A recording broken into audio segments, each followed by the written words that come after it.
Hey man, this is Tommy Chung, and you're listening. And Harry's drinking again. What's cracking, y'all? It's Lil Kelpie from the 1503, aka Kelpie the P, aka call me whatever you want, just don't call me broke. And I'm fucking with the Harris's Drinking Again podcast, one of the first podcasts or platforms to put me on.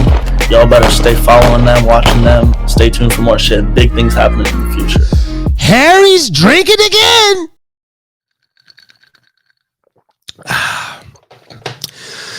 Yo. Back up in the building for another edition of the Harry's Drinking Again podcast.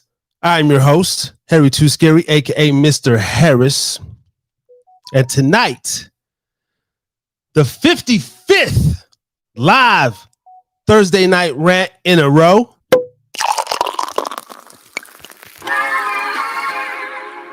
Yes. Haven't missed a beat yet. A year and 3 weeks, still going strong. And the man we got tonight, the return of DJ Steady of Who They Want Entertainment LLC.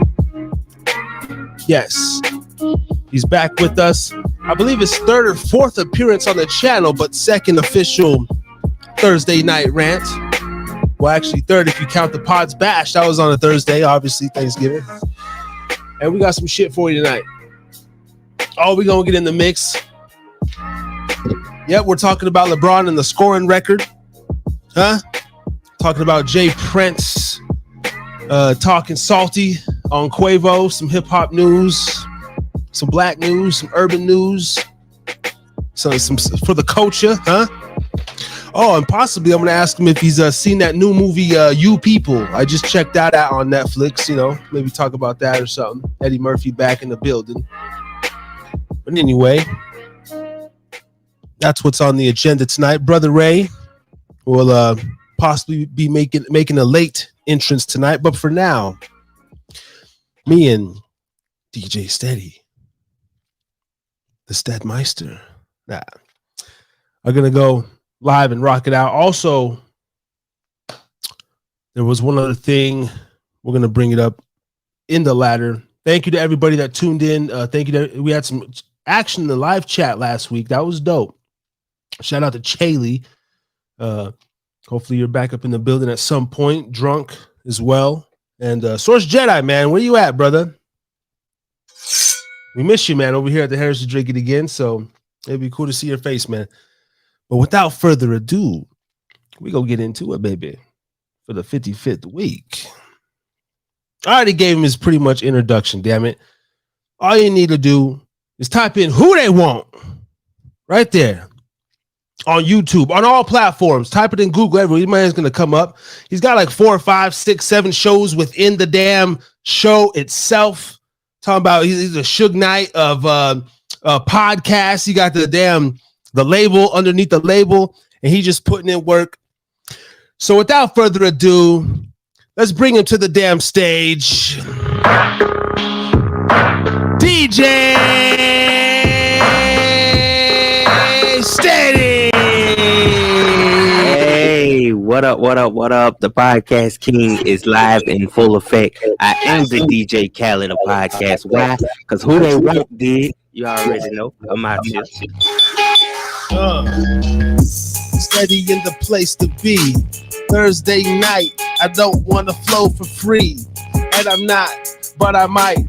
Later in the show, it's like riding a bike. The flows never fall off. Even if I do, I lick the salt off. A damn margarita or a senorita. I'll be right here typing with my dick beaters. Because Harris is drinking again, and I'm thinking again of how to make my next move. Because you know, I just go with the groove. Because I'm so who they want. I do everything that they don't. Come on, you can't stop when the mic is hot.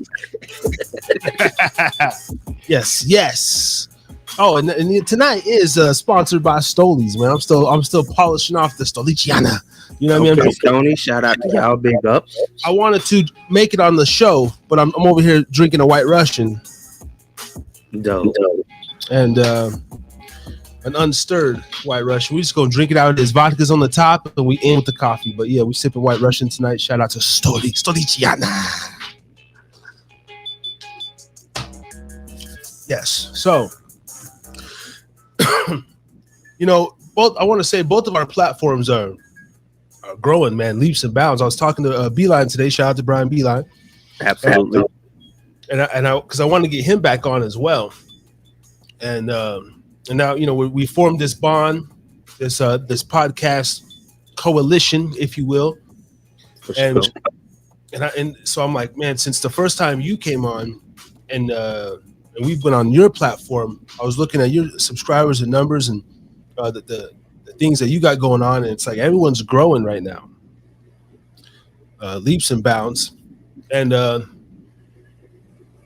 got a few more subscribers over here as well. So for the people that maybe are new and tuning in and just picking up, just give a quick rundown, because I feel like you're my brother at this point, man. Absolutely. Just do a quick rundown for any newbies that we do have in the house, and then I'll possibly go into the we can jump right into LeBron, or if you wanted to maybe talk about the unhappy hour. Just Man, we can do so much at this pivotal moment, right? So again, shout out to all the new subscribers of both brands, whether you're Harris is Drinking Again fan, or whether you're Who They Want fan. We appreciate the love, the humbleness, the shout out, the subscribe, all those things.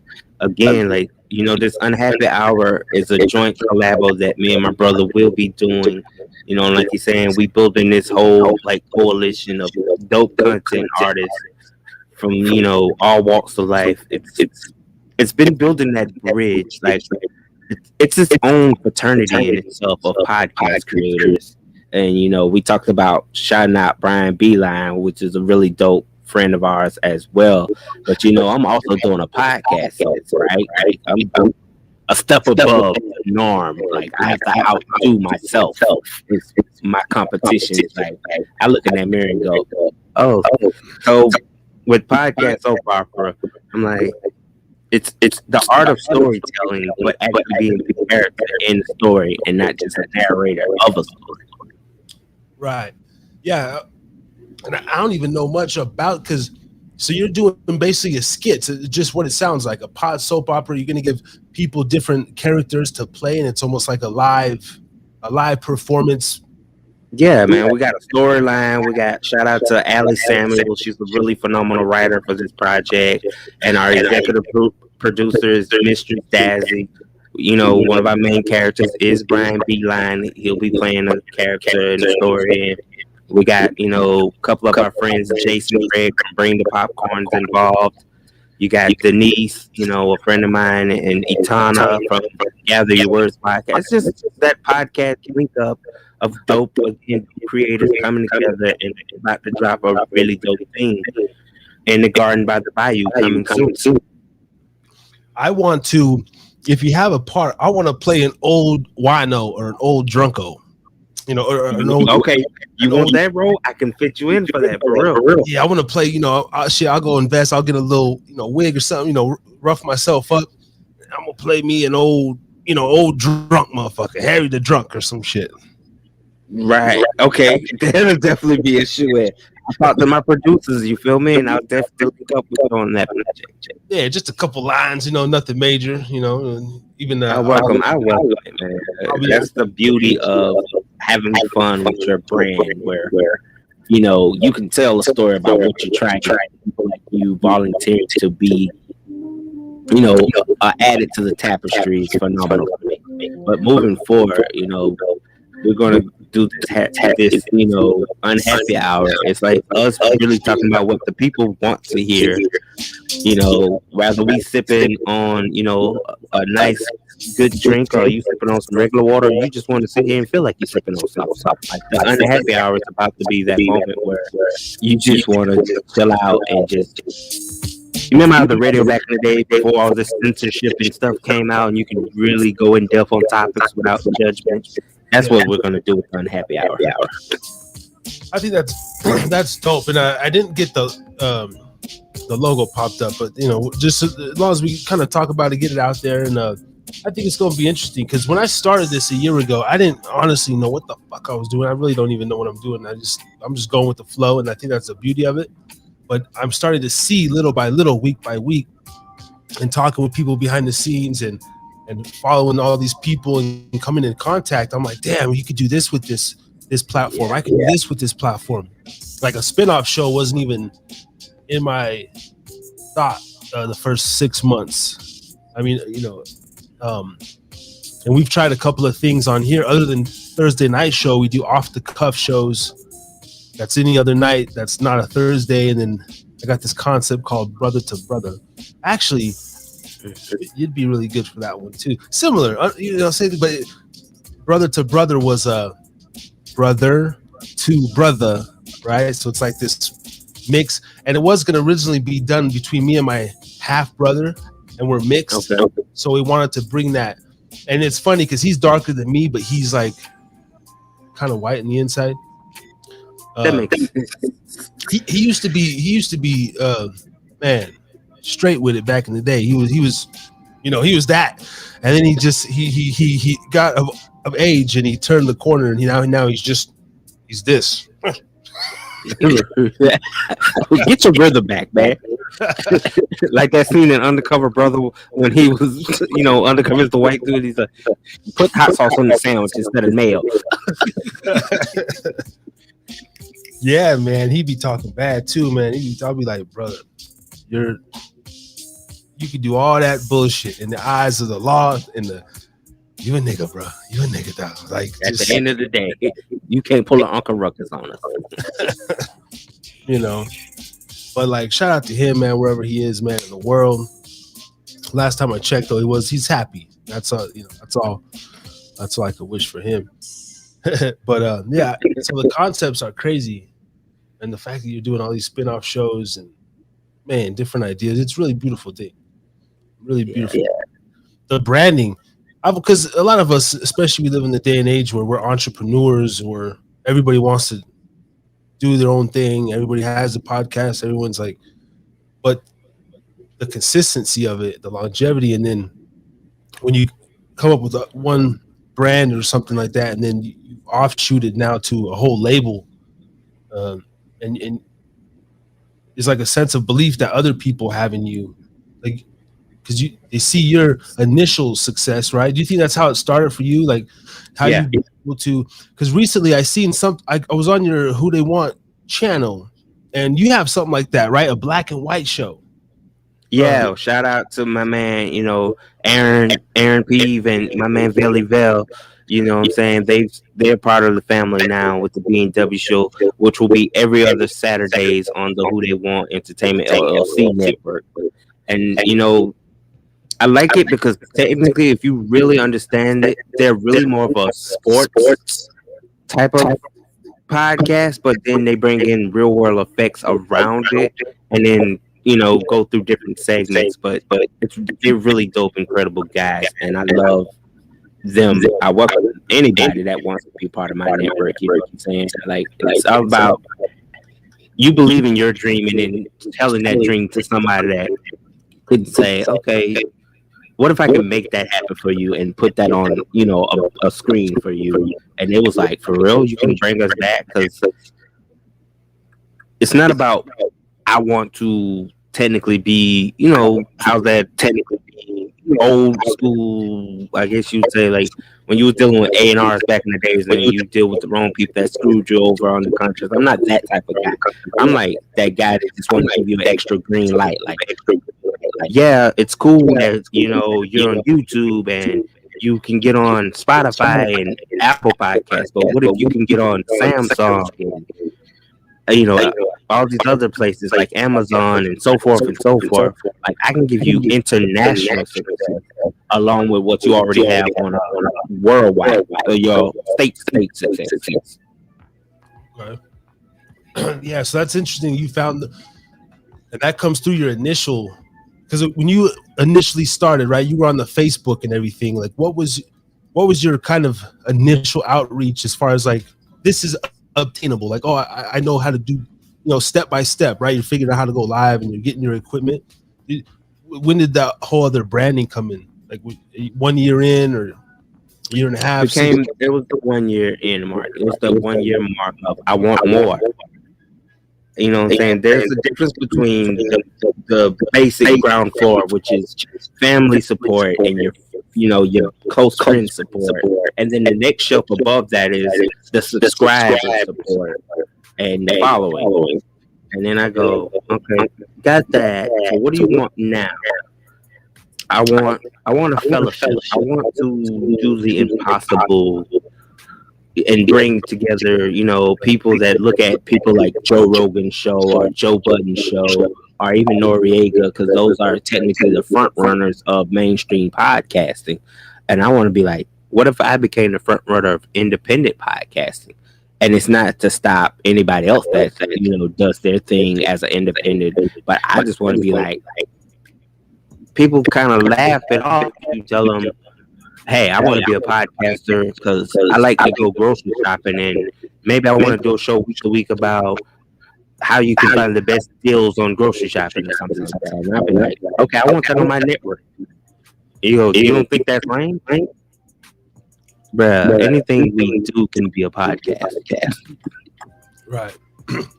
I was talking to my co-host the other day because I was like, I'd be getting on him about eating on the show, and I was like, bro, this ain't a mukbang or ASMR channel, okay? And but one of the people in the chat, I think they were like, yeah, or whatever. And I was like, well, a couple people would like that, but we got to create another lane for that, There you go, right? And it's all about implementing structures. Like, this is Harris is drinking again, so that means I'm here, I'm pulled up, I'm talking to my audience, I got some mellow music in the background. We have some phenomenal guests, and we're going to have some, genuine conversation. So what comes up, comes out.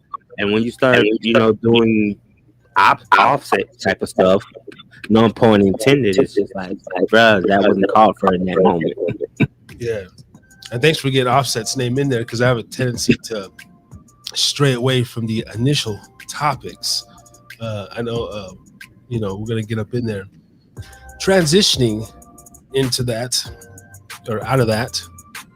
Was that a good introduction, motherfuckers? So yeah, DJ Steady, who they want? Type them in, look them up. The man's a damn podcast extraordinaire, entrepreneur.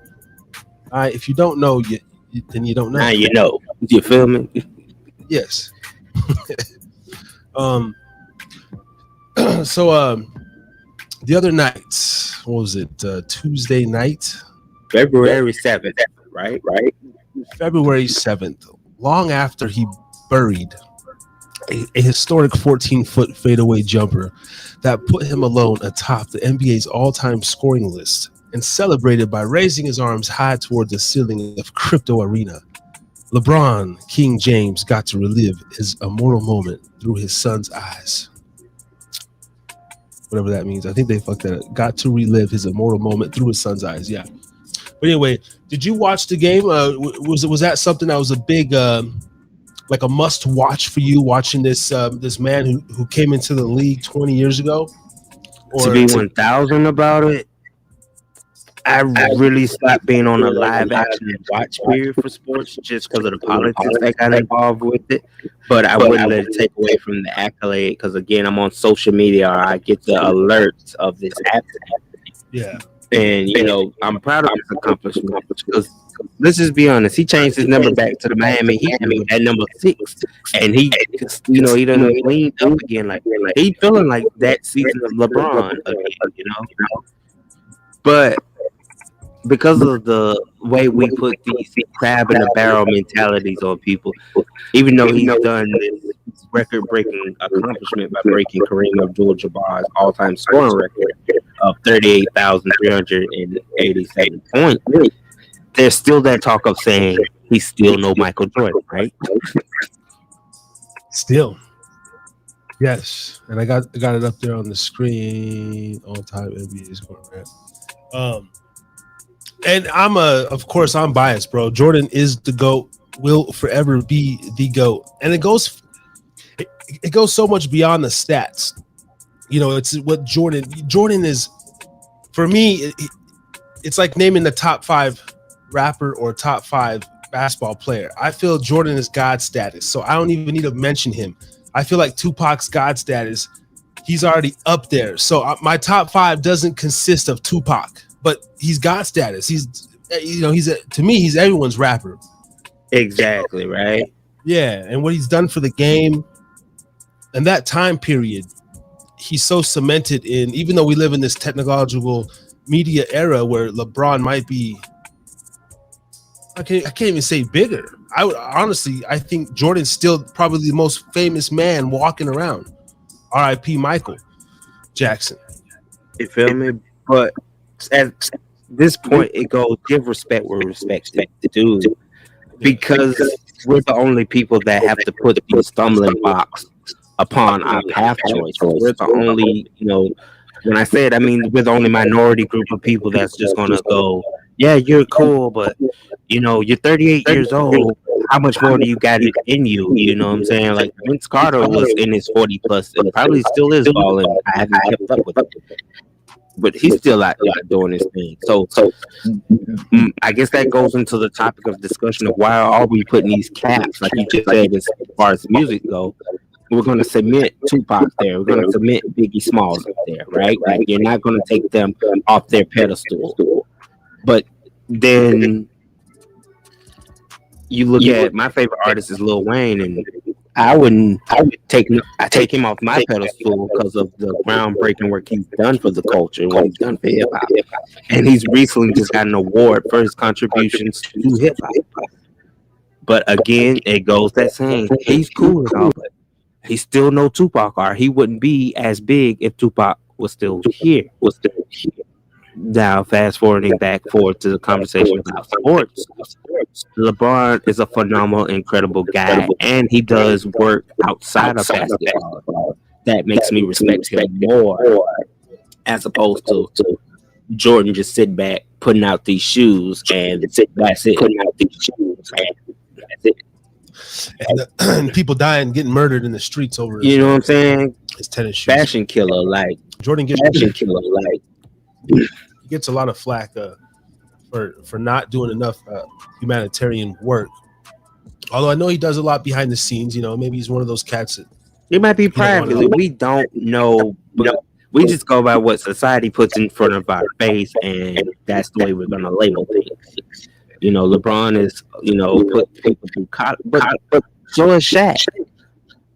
But then we disown Shaq because Shaq gave you his shoes in affordable stores. Yeah. I was embarrassed, man, to rock Shaq shoes. I remember my mom bought me some Shaq shoes from, was it Walmart or Kmart back in the day? See what I'm saying? Exactly. He put them in those stores, and we go, man, we bombs because we got it from these rinky-dink places at that time period. It's fucked up now being a father. I'm pushing my kid to like, bro, you don't need just Jordans. Like, rock this, rock that. Rock your Spider-Man, rock your LA gear, rock, crazy. The lights. Gotta rock the light up shoes. It's amazing seeing LeBron. Damn, man. So I know I'm getting up there because I would have been 14 going on 15. I specifically remember watching, because back in the day, all his games were televised on St. Vincent, St. Mary's, and we're around that same generation. So you remember the whole Napster, BearShare, Kazaa, that era, exactly. From that, LimeWire. Yeah, I remember we would be in school in like computer class, and this was right around just after the N1 mixtape period. Man, that was the greatest fucking time in my life. It was such a kids. You will not know what it was like during the N1 mixtape, and you're out there trying to hit the ball in your t-shirt and ball, But we would download these clips. There was all these clips leaking.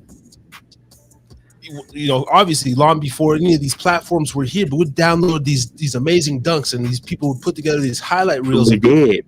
16, 17-year-old kid. And we're just like, whoa, LeBron James, oh my gosh, this kid is just amazing. So I remember watching his very first rookie game when he scored 25 points against the Sacramento Kings. He had like 25 and 7 and some shit. And it was the biggest hype, ever. Because before that, ESPN was highlighting his high school games. And the kid from Akron was dominating. They made a documentary about this guy. You know what I'm saying? He had I may not mean nothing, y'all. Like, I want this forever. Like, he had hip hop support. Yeah, even back then, right? Even Jay-Z's a blessing years ago, right? This of course this was 03, so this was the get rich die trying. 50 was just starting to pop. 03 was a good year, man. 03 was Kobe, cool. LeBron. You had Jeezy and Gucci, putting this man in rap beef. Yeah, man. And so I kind of feel, I guess, how our parents must have felt watching a Michael, when they were in college, seeing this 19-year-old Michael, 22, and then seeing all his championships. Like we got to witness this man go to 9 straight finals. Was it 9 straight finals? That's fucking.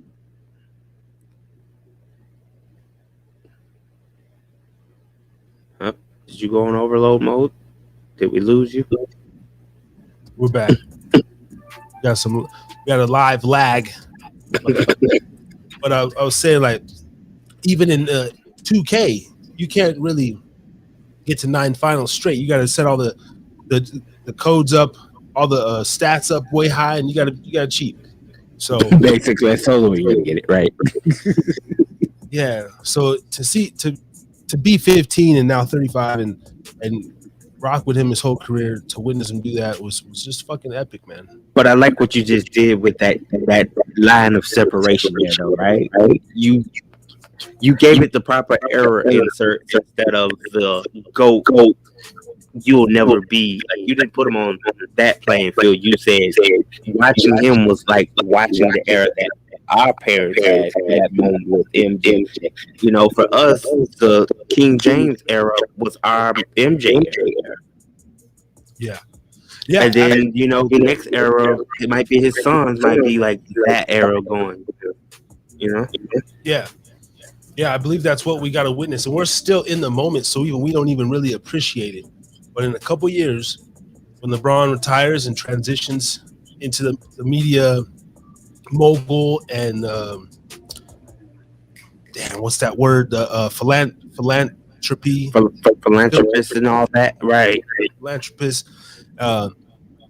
It's even going to be more special because that's what Kobe was doing too before his untimely demise. R.I.P. They ain't ready for those conversations, right? You just think the helicopter crash was on accident. Whoops, Kobe's gone.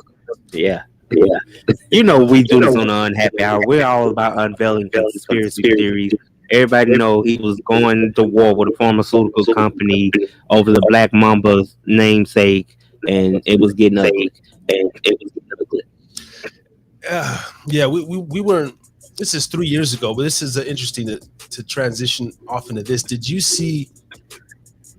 It was coming out, the cartoon. It was a Nike commercial of a helicopter exploding years before Kobe's death, and it actually has it's a fucking Nike commercial, and it's the helicopter exploded, and he's like crawling out of the helicopter to grab his championship ring or some shit. Have you seen that? Nah, bro.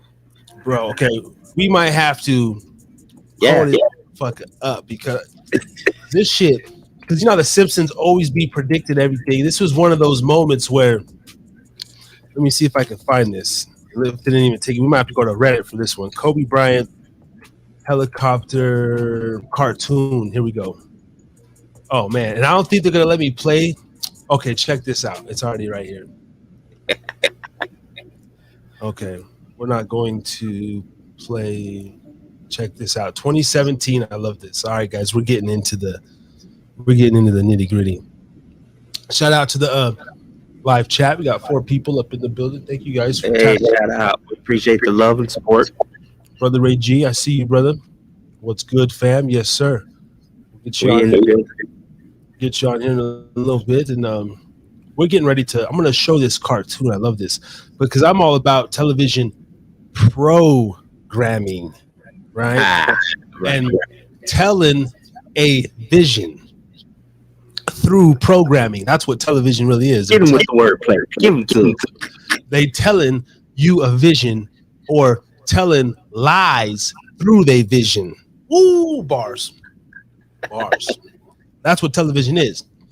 Fact. And the programming and the whole thing. And it's interesting, and I'm reading this book right now called The Color of Law. Okay. Talked about it last week on the show.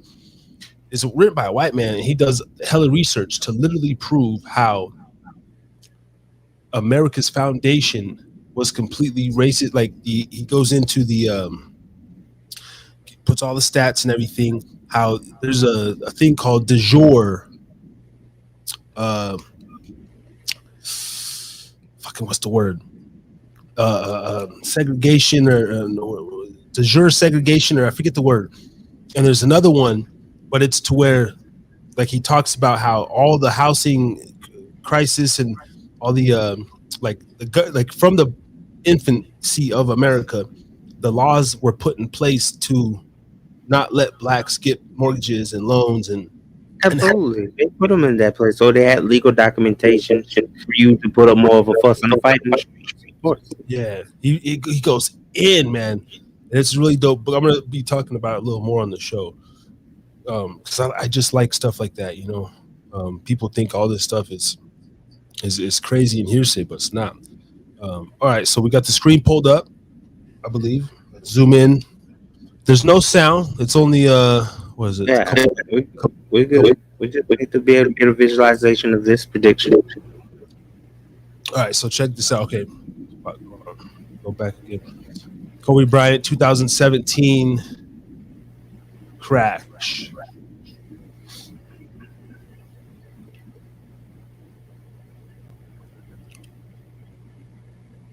Comedy Central. Maybe it wasn't a Nike commercial, but Comedy Central. It's crashing, but it's what they're saying. I wish I could play the audio. And then this guy, he tweets this November 13th, 2012. How does this dude know that back then? Right, and notice how the helicopter is actually purple and yellow, representing the whole Lakers color scheme. Yeah, you know what? Fuck that. Let me see if we can get this, because it's what this dude's saying too. Let me see. I don't even know. YouTube's been hating on the actual. Can you hear that? Yeah. All right. Won't pull you.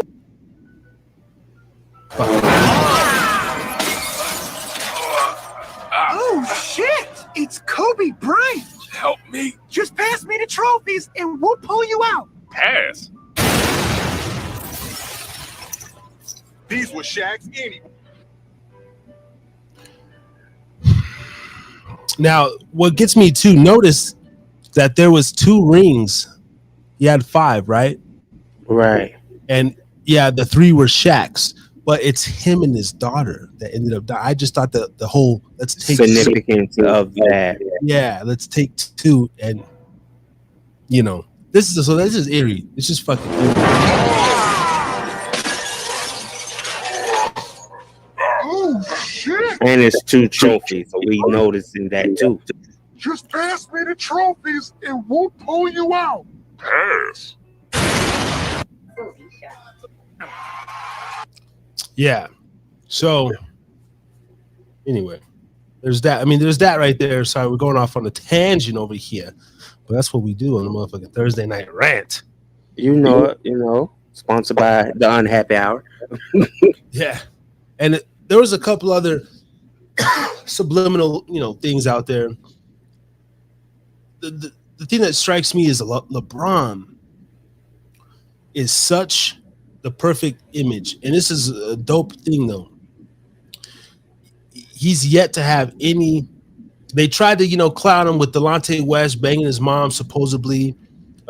He does have some steroid HGH allegations on him, but no one's ever proved that, so it's just hearsay.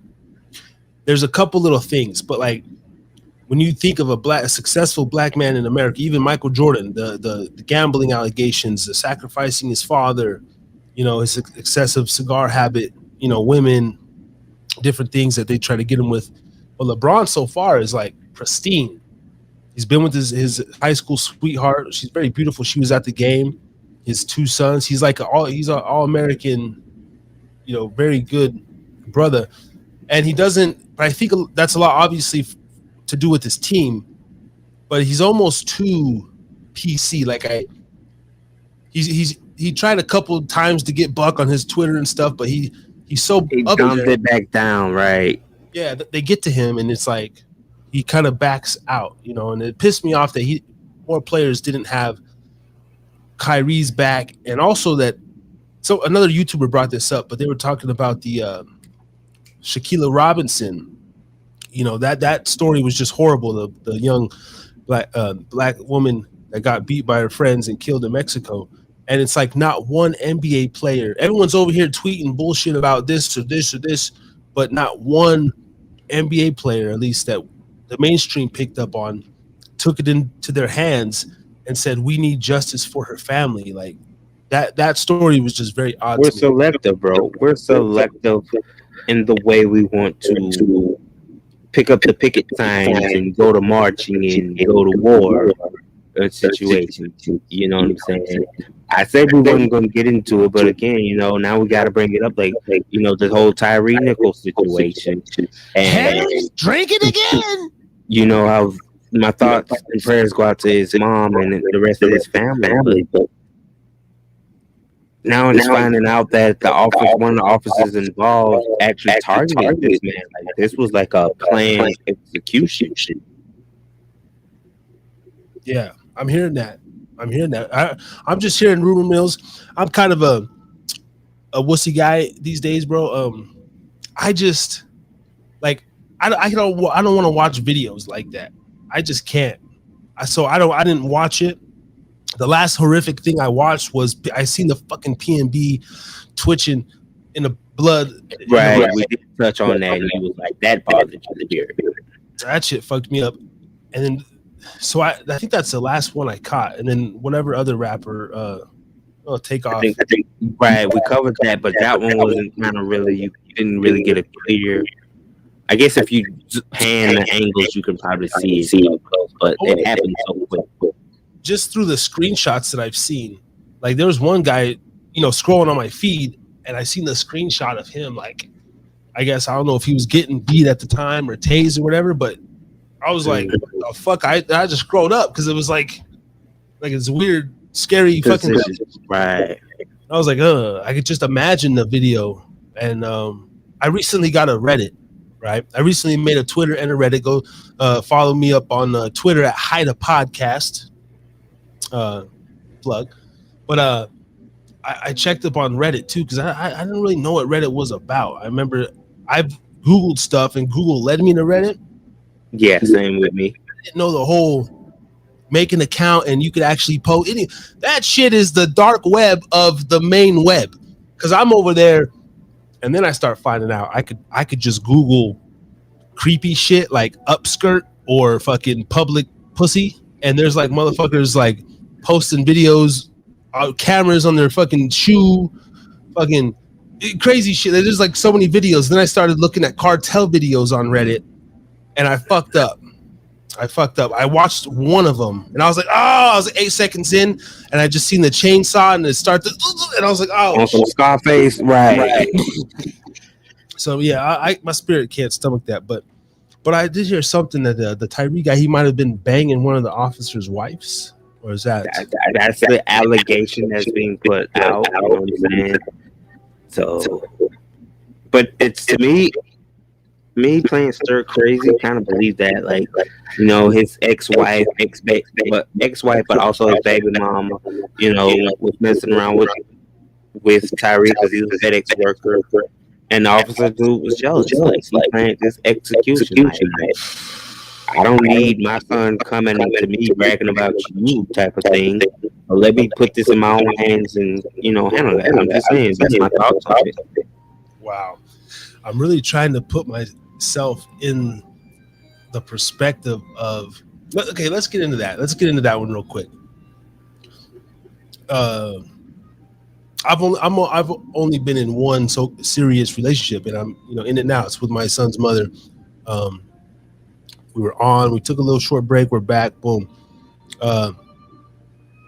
But outside of that, I've never, you know, really found myself whatever. But being in this and sharing a child with somebody and a home and all this stuff, man, I tell her one thing. I say, you know, I talk that crazy shit but I'm half white, so I got that shit in me. I'll fucking Chris Benoit the whole goddamn family, bitch. If you fuck around, don't fucking push me because, you know, I think about that shit sometimes, and I always tell her, I say, because I don't know how much my spirit can take it. I know I'm a strong man, but then the other side kicks in, like, man, I wish I walk in and see a dude banging my wife, like, it would. You know, how would you process that? And so, as a man, you think of the worst scenario and how truly heated you would be. But anyway, I always say, look, bitch, if you go cheat, do it like a lady, and I'll do it like a gentleman. Cheat outside the home, like we shared this thing together. Let's at least share one thing together. If you want to go suck off a coworker, give a hand job in the car, do that slutty shit. I don't give a fuck. But like, and even for myself, like I would never. I value the home. I would never bring another woman up in my crib like that. Disrespect. This is where my kids are. This is our sanctuary, at the very least. So that alone, the fact that I even set that tone, that precedent, to be like, well, you know, you go do your thing. I'm not supposed to know anyway. Right. Do it right. Number one. Number two, at least have that respect and decency not to bring a fuck around here. I swear to God. Like, because and for me, it becomes not even the fact that, oh, you spoke of my wife. It's like, bro, it's the other disrespect that it's in your home, it's in your bed where your kids come and jump in with you, and it's like it's the most intimate thing. Because we get that elephant mindset, right? Yeah. You know, like just like I was bringing up, I think in a comedy conversation, I know we talked about that lady that got killed by the elephant a while back, and I'm like, that lady had to really scar that elephant or whatever for that elephant to come to your funeral and steal all. So when you're talking about that circumstances, like, bruh, even if you break it to our said holy ground, it's like that memory is never gonna leave my mind. Like I'm still gonna get furious, and it might be 10 years old, but we still in the same house, and I'd be like, I still see you. I couldn't, because I'm for real kind of, I say it jokingly, but like I'm like that, like schizo kind of dude. Like I really be paranoid. I really like, I think about shit to the umpth degree. Like I'm really like, okay, you know, I'm always thinking worst case scenario. I'm kind of, you know, on that cynical, pessimistic side. I try to be positive too, but I'm always planning for the worst, and that's just something I couldn't handle, bro. Now, I'm not saying would I kill a motherfucker. Now, there's different levels to this shit. Obviously, they got lost for this shit. Crime of passion. I joke around with my baby mom. I'll be like, yeah, I'm gonna be one of them crime of passion motherfuckers. You know, I catch you with some shit because, you know, whatever. But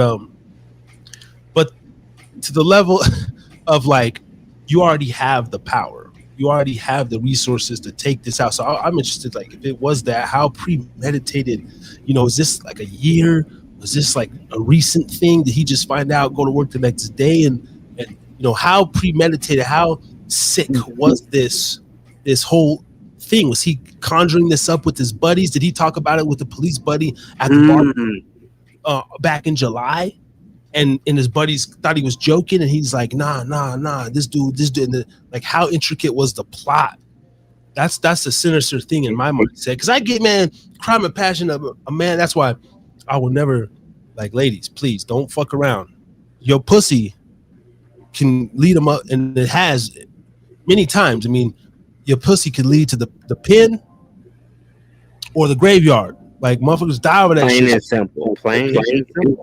If you're married, let a motherfucker know. Let a motherfucker know. And then let us make that stupid ass choice if I want to play with another man's treasure. Because I don't know. I would when I was younger, but these days, I ain't fucking with you.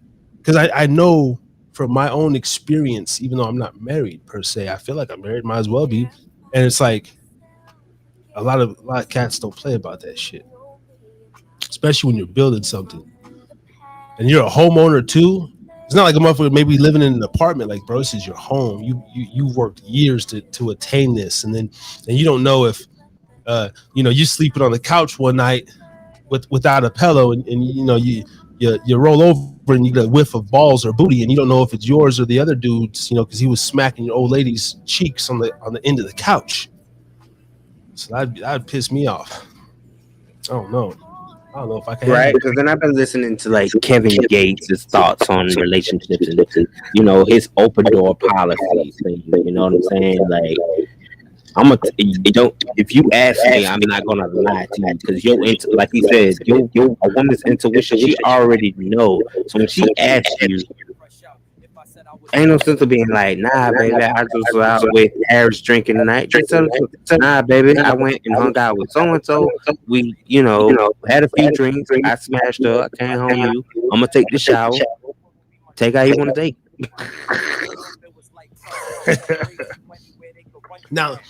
Now, see, I can get down with that too, but see, there's levels to it. Like for me, you would have to. Let's play another scenario. I travel to Florida. I'm moving to Florida, right? Near right down the street. So we're like, oh, cool. We're gonna be friends, business partners, hang out, and say, oh man, I got this really sweet lady that I know. This chick, whatever, she's nice. I want to hook you up. Whether we go out for a damn Starbucks, just a meet and greet, hang out. I'm new to the town. I gotta know. I'm the kind of guy like, and that's why I go in sometimes. I go in deep early. Sometimes I say crazy shit in the first meet or a date, because if I say something too crazy, okay, I already know where the boundaries are. But I can go into a open relationship if it's discussed like off the rip. That way, my feelings aren't too involved, because that's what it is. I'm already aware, right? I know exactly how much of me I'm about to invest in this. Yeah. Like we can share ourselves physically, but it's when you start developing that. Well, I've been giving you money, and you met my mama, and we went on vacation, and like I'll let you stay at my place, and you gave me money to bail me out, and all this. Now we become invested, and then the conversation. Well, I'm bored. I want to invite another girl. I want to invite another guy. It's that's one thing how I know getting older too is I'm just starting to change, bro, because with my woman, my son's mother, I wouldn't want to be with another woman with her, because I'm starting to understand, first of all, I don't want nobody to have some crazy dirt on your moms 20 years from now, even if it's a bitch.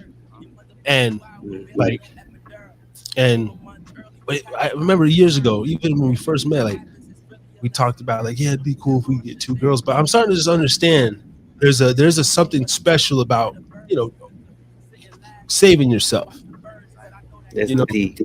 And then I wouldn't want her to feel, because naturally that wouldn't be her MO. So she would be eating some girl's pussy reluctantly on behalf of my sinister ass, and then the whole energy, the whole dynamic would just be thrown off. So like I wouldn't even want to put her in that situation. Now, of course, I would just have a threesome with any other random women, in another scenario. But you know what I'm saying, like your actual woman. So my thoughts on that stuff are actually changing too. It's crazy, And it's crazy how the spectrum just flip flop, right? How you went, because it's easy to do that. And I say, the college years and the chapter 20 years. But once you get like in the 30s and you start really, really just like, yeah, that was cool, because you was in the moment. It was a trending thing. It was, listening to your favorite song, and that's all they glorified, and you utilize that. But let's be honest, how many of us are really built for that? Are you doing it because it's trendy? Are you really doing it because this is your discovering what you're really into? Like, what is the viewer's thoughts on that? What are our thoughts on that? Yeah, and if there's anybody, got 5 people up in the building, drop something in the chat. Thank you for listening. Hit the like, subscribe. Me and DJ Steady putting in work. Also subscribe to this man's channel, man. Who They Want. Type in Who They Want podcast. I appreciate it. You feel me? It's Who They Want Wednesdays. Yeah, we're coming back next week. All new episodes. I ain't left y'all astray. Just had to handle some legal parameter business. I guess I'll say it like that. Yeah. So yeah, interesting. I don't know how we segued off of LeBron to that, but we got there. But we got there, and we rocking out. And that's what we do on a Thursday night rant, aka therapy night rant. This is my therapy, man. I come over here, I drink, man. I talk about my feelings and my mind and shit. Got to, man. We got to. I think it's more pivotal now for us to do it, just based on the fact that we've been so hush. We're programmed to not be vulnerable. Yeah. So now we got these outlets to do it without going and using our insurance money and talking to, I guess I'll say it like this, like another random stranger. They get paid to listen to us sob and weep and talk about stuff, just to be like, how does that make you? You know what I'm saying? The end result question is going to be like, well, how does that make you feel? Have you talked to the person directly? And then you're gonna go, nah, that's what I'm paying you for, just to get basically a third opinion before I go home and be like, honey, we need to talk. Bro, I need to work this out. Yeah. I feel like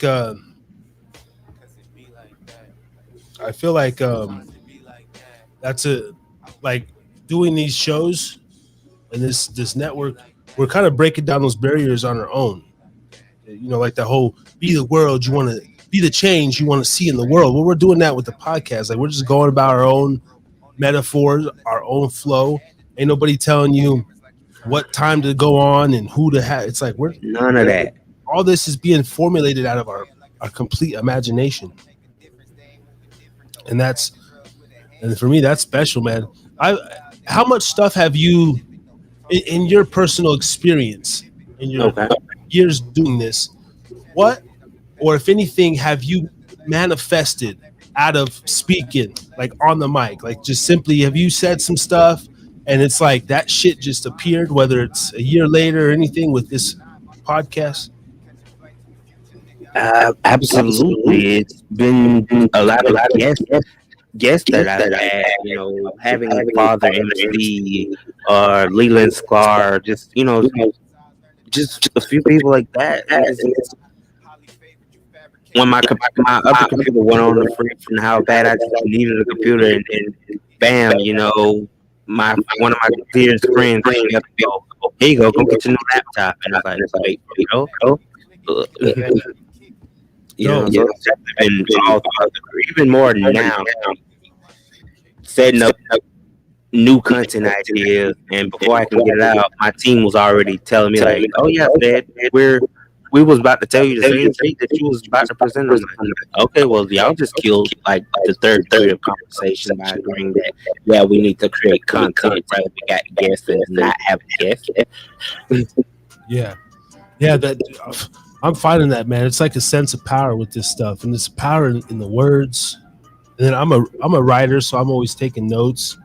And me and my brother Ray, going back to the brother to brother, I read this thing a few weeks ago. And it was I wrote this thing in 2014, and it was my original concept of doing a podcast. It's the only thing I have from that era, 9 years ago. And I was like talking about the topics, there's a whole page of stuff I wanted to do. And then I came across it, and I was like, holy shit. And some of those exact topics were already talked about on Harris's Drinking Again. But I thought the original concept came into fruition like 2017 at the earliest, 2019. And I was like, wow, I had this thought 9 years ago. And I was even bringing up companies that are kind of around. Like, it was just weird. I used terminology that was for 2014. But here I am 9 years later, and I was like, whoa. So whether or not I read that every day, it's like the fact I put that on paper, and then now I'm still on this same journey, and week after week, speaking and talking about shit, throwing it out there. That's why I'm more careful with my words too. And you know one thing, I thought I would be more reckless on the mic, but I mean, sometimes I think I'm even too respectful. You know, I've even had some guests and everything that, you know, I was falling asleep. Been there, been down that department, but because I love what I do, I've learned to maneuver through it, and you know, you take yourself out of the personal in the now, and go, my listeners are gonna love this opportunity. So you have to get that second win, regardless of how you personally feeling. You'll be like, as boring as this conversation is. I know for a fact that my man Kyle is going to ask an interesting question, or you know, the Duchess is going to throw something on the playing field that, even though for me I may be kind of, you know, out of grips with it, but then after I realize they didn't change the energy, then I can come back and be like, okay, now I have now I got an opening to make it as less irritating than it was from the opening. We went from 45, me closing out at 45 to closing out at 2 hours. Right. Yeah, it's interesting. Fucking just interesting, the growth of the whole shit. I gotta bring light. You're rocking, is that a Magic's spray paint shirt? No, this is for my birthday last year that my best friend got me. It's like a regular shirt that says King. Oh, okay. The I and the G, I was like, you know, because you're over there in Florida, I was like, representing the Magic over there. But man, I haven't rocked like the Magics in since like 2013 somewhere along. My son's really into jerseys and basketball. And shout out to his team. I'm coaching his team right now. We're kicking ass. Big ups to that. 4-0 in the season, and but I bought him a throwback Penny Hardaway jersey. You know, he don't even know who Penny was. I was trying to show him. You know, that's when Shaq was number 32. Anybody that follows me on my social media, I was like, this is my year. My birthday is officially 1 month away. I turned 32.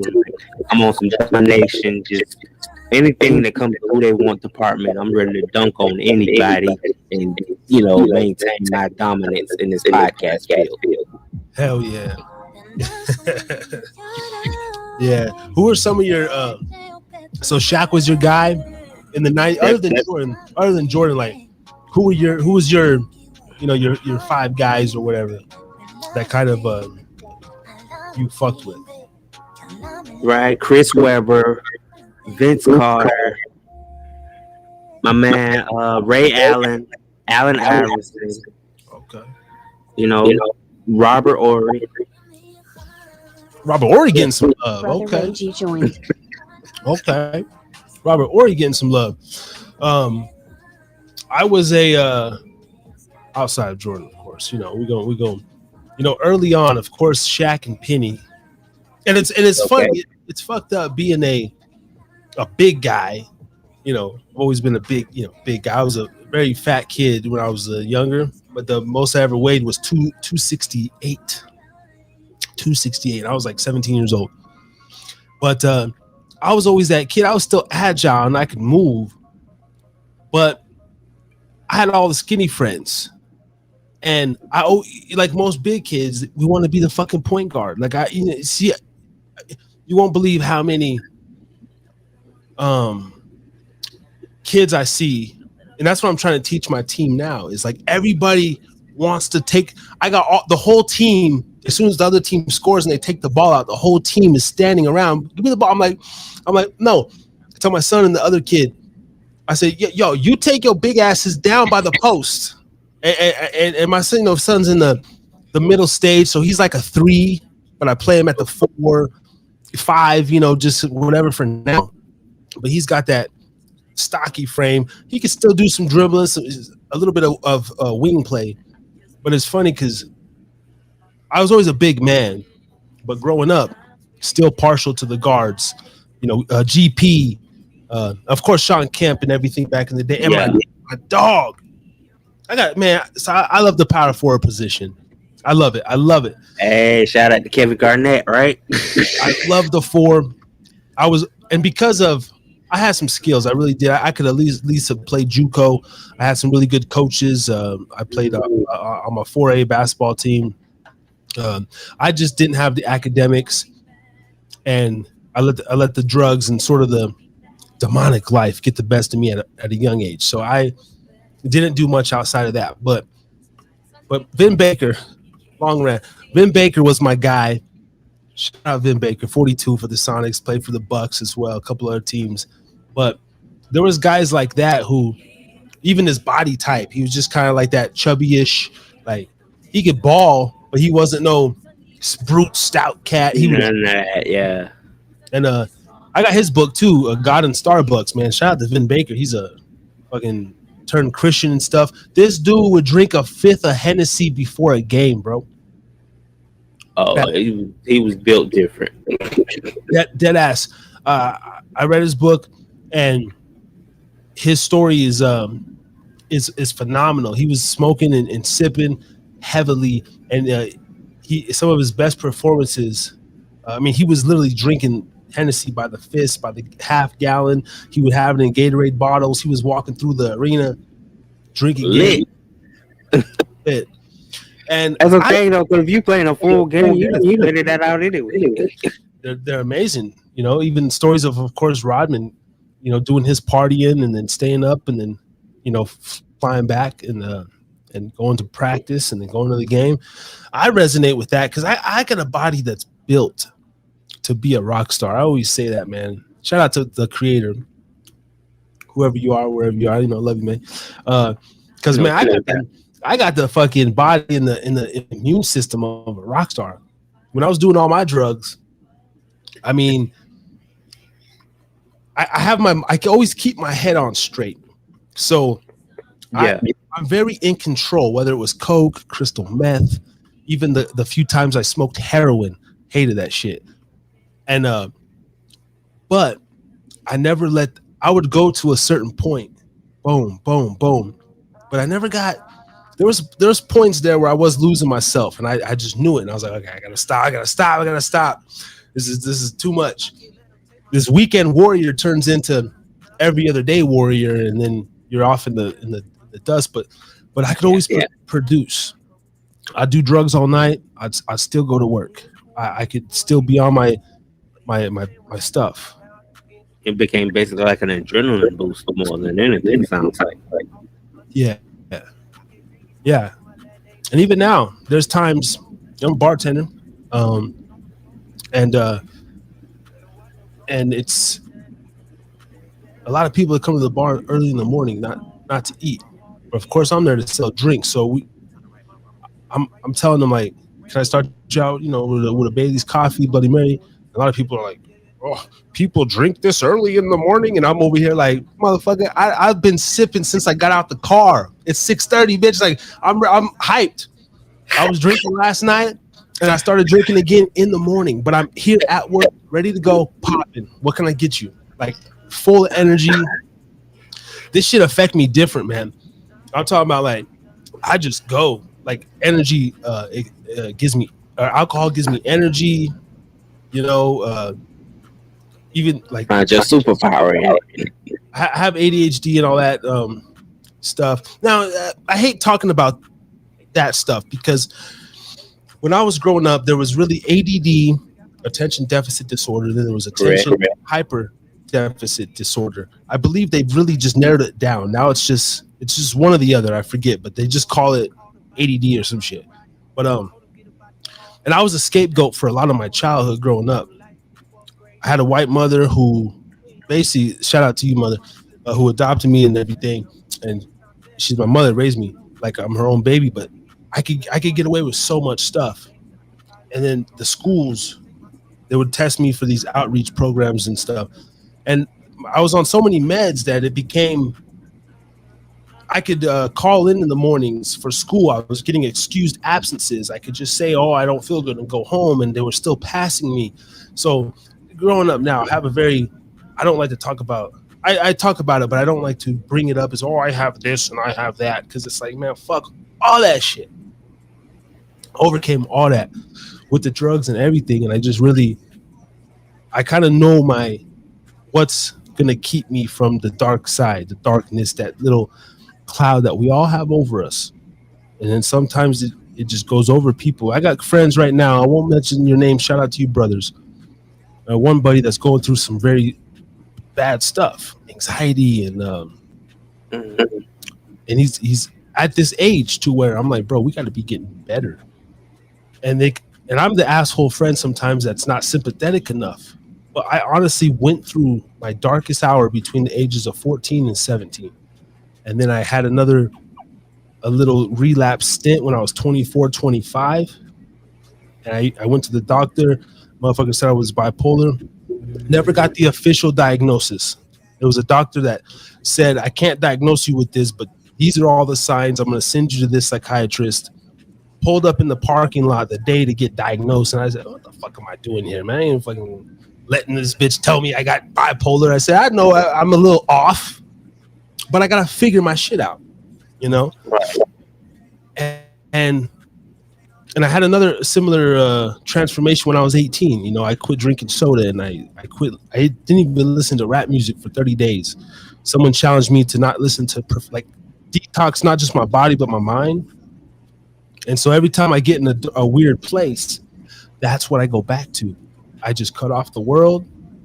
I stop watching. It's hard. It's hard because I love lesbian porn, but I try to turn off the porno. I try to not listen to foul, vulgar, killer music, and I just try to eat better and get a lot of sunlight. And I swear to God, man, that alone, and then knowing you got a mission, like this keeps me on my mission. DJ Steady's coming on. I can't let you down.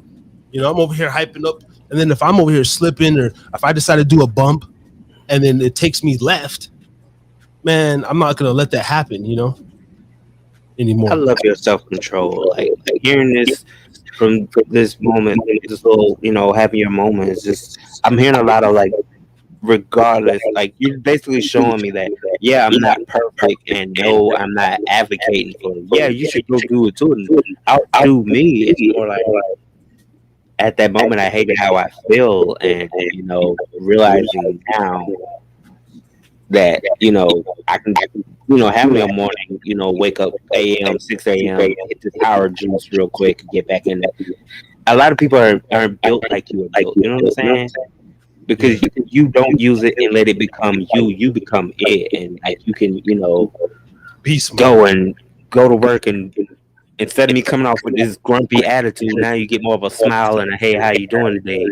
You know what I'm saying? Like that becomes to me like a improvement, like a self-improvement. In a way, as long as I can recognize it, I honestly know I'm a functioning addict, high functioning addict, whether it's alcohol, nicotine, weed. Regardless, mine is music, right? Me and my friend Mango, shout out to my friend Mango, we're doing this thing now where we do song wars, periodically throughout the day now. And, there's really, we haven't put no cap on how far the songs can go. It's just you pick a genre and you keep dropping songs till you make the next person say, you know what, I dropped the mic, I can see, you done hit me with 40 songs to my 30, and I just got nothing left to sing. And it's just something that I'm finding a liking to. Music is my drug. For me, you know what I'm saying? Growing up as a kid with the disability, spinal bifida, all these things, being in hospital beds, being home, being nursed back to health, and people go, "How do you keep finding the strength?" Bro, I can put these Bluetooth headphones or some headphones in my ear, put on my favorite Lil Wayne track, and I'm gone. Or any 90s R&B track. I'm a huge R&B head, so that helped get me through a lot. Yeah, if we could even get into that for a second, man, because I know you have the spina bifida, and to a ignorant motherfucker like myself, so that limits your mobility. Correct. It's neurological for the spine. I got this little swinging gait through my walk and stuff like that. Okay. So I work braces. If I'm gonna go to a doctor's and I get up and I have to go out public, I'm putting on these AFO bracelets strapped to my legs to give me the stability I need, and I use a walker for this. Okay, so that kind of formulated your even your personality when you're younger. You knew you were different, or you knew you had this. I embraced it. Yeah. Kind of what we had to do. I remember. So honestly, I have the Tourette syndrome as well. I was diagnosed in the 4th grade. Now people think the Marlon Wayans, Michael Jackson was a Puerto Rican, all this crazy shit. You know, you're just spurting out shit. Now, a lot of people have it like that. 80% of adults grow into it. Never grow out of it, but we grow into it, right? Okay. And when you're young, it's more hyper. Your energy is more crazy. So when I was young, before and around my diagnosis, kids would make fun of me and literally call me retard because I have this one tick. I can kind of control it, you know, a little bit when I, especially in settings, but when under when I'm nervous, when I'm feeling pressure, when I'm super excited, I get to go. I get the finger tick. I stutter a lot, and I have this one tick. But when I was a kid, I used to have this tick. And I used to, and I would literally hit my chest, and I'd be like, and so you know the kids make fun of you, ding ding ding ding, and that shit would really hurt my feelings early on, bro. Like I had soft skin, you know, when you're a boy, man, that shit like, and then at the same time, I'm the only, you know, black kid, you know, that's my brother, man, because America's views, right? They're making fun of my hair and they're making fun of, you know, and then before I think we even talked about this before N-word, it was black boy, you know, black boy, you know, and all this shit. So anyway, I would let that get to me too when I didn't embrace it is what I'm trying to get at early on. No, I get it. Trust me, I had my spells too, so you're not just talking to somebody that didn't deal with it from my own spectrum to where being in my 30s now, I've really got like real bad social anxiety now. Like I don't like being in public settings. Like if you're gonna come get me out and you go, hey, Sad, I want to take you to the mall or something. Like if you don't have an exact reason why we're going, I'll be like, nah, bro, I'm cool. Be like, we're just gonna walk around. Salute to the man, Brian Beeline. Y'all make sure y'all go sign up and follow, you know, the Beeline Entertainment LLC as well. Really dope, brother. But nah, man. Yeah, like around what age would you say? Because you know, like, and we don't like to talk about this as men, but this is the beauty of it. Nah, bro, we're gonna be real. We're gonna Thursday night have our therapy night section. That's what we're doing. I think elementary had to be the biggest period. Like fifth grade. I think fifth grade is where it kind of got to that uncomfortable period because then you just get that bullying presence of kids being kids. Yeah. I don't know. I built myself different. Right. And that was off the elementary. I said it was like because you do deal with you are like a duck. You get all the name calling, all whoop de woo, home face full of tears. And you know, one day my uncle tells me the whole sticks and stones they break my bones, but words will never.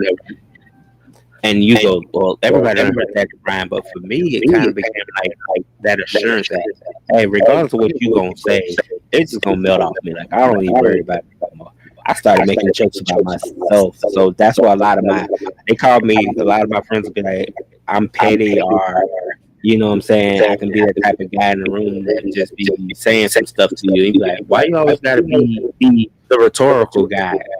And I'm like, yeah, good. If you can't handle my sarcasm, then don't hang around me. Right. And I think a lot of us kids, whether we have a physical defect or we're fat, mental, anything, we find that's the first thing, right? Like, and I even tell my kid that I said, bro, he's.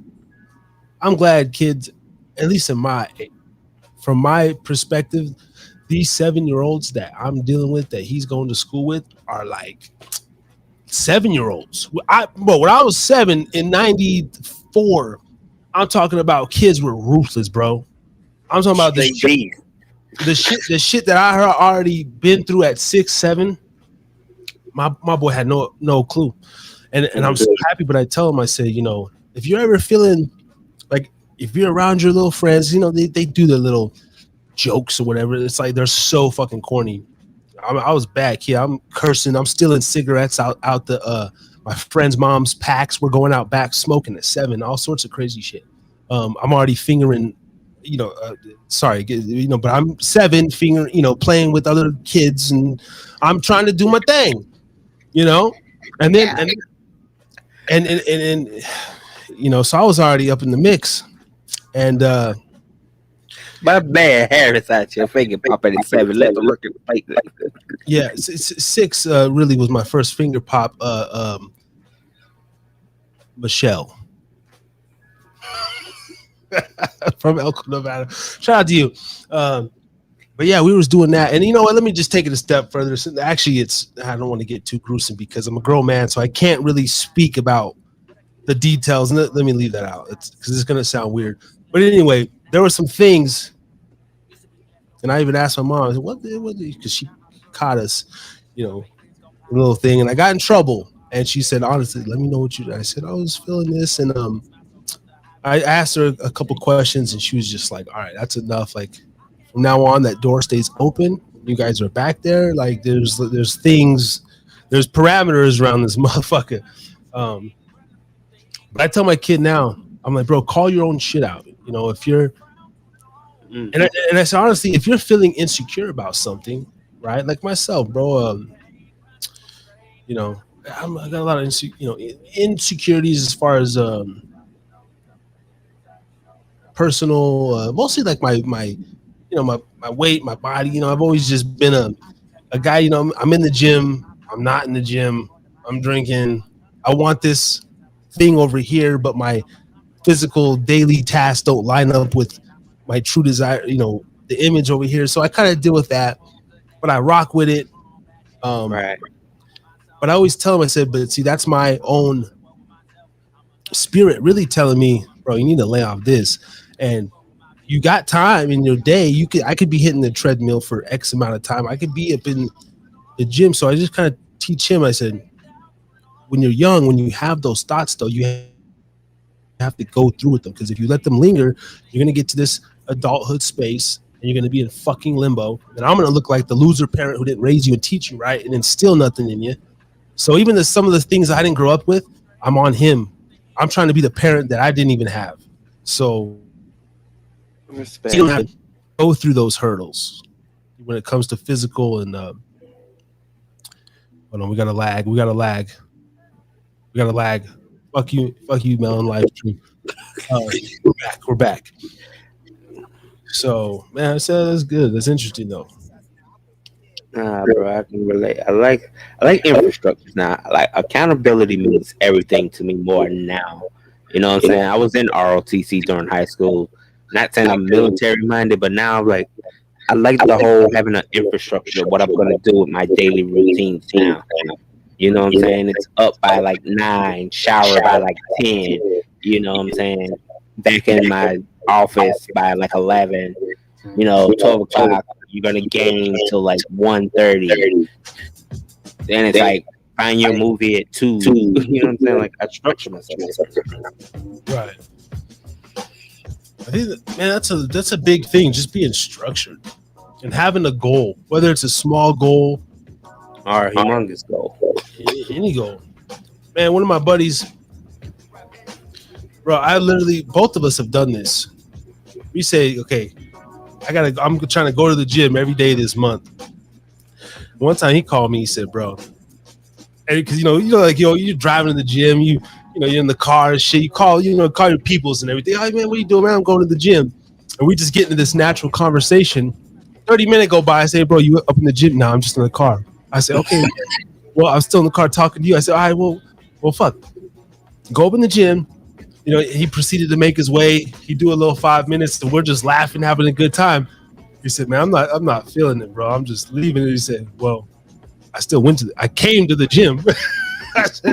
I said, you right. I said, you on to something. I said, just next time, I said, spend 6 minutes at the gym if you ain't feeling it, right? Small steps, baby steps. You woke up, you drove to the motherfucking gym, you entered the bitch. You was there for 5 minutes and you just wanted to bullshit with me and go back home. I get it. But sometimes even those small steps like that, just go. Just go. You don't have to sit there and work out like The Rock, and do that. That's where I find myself.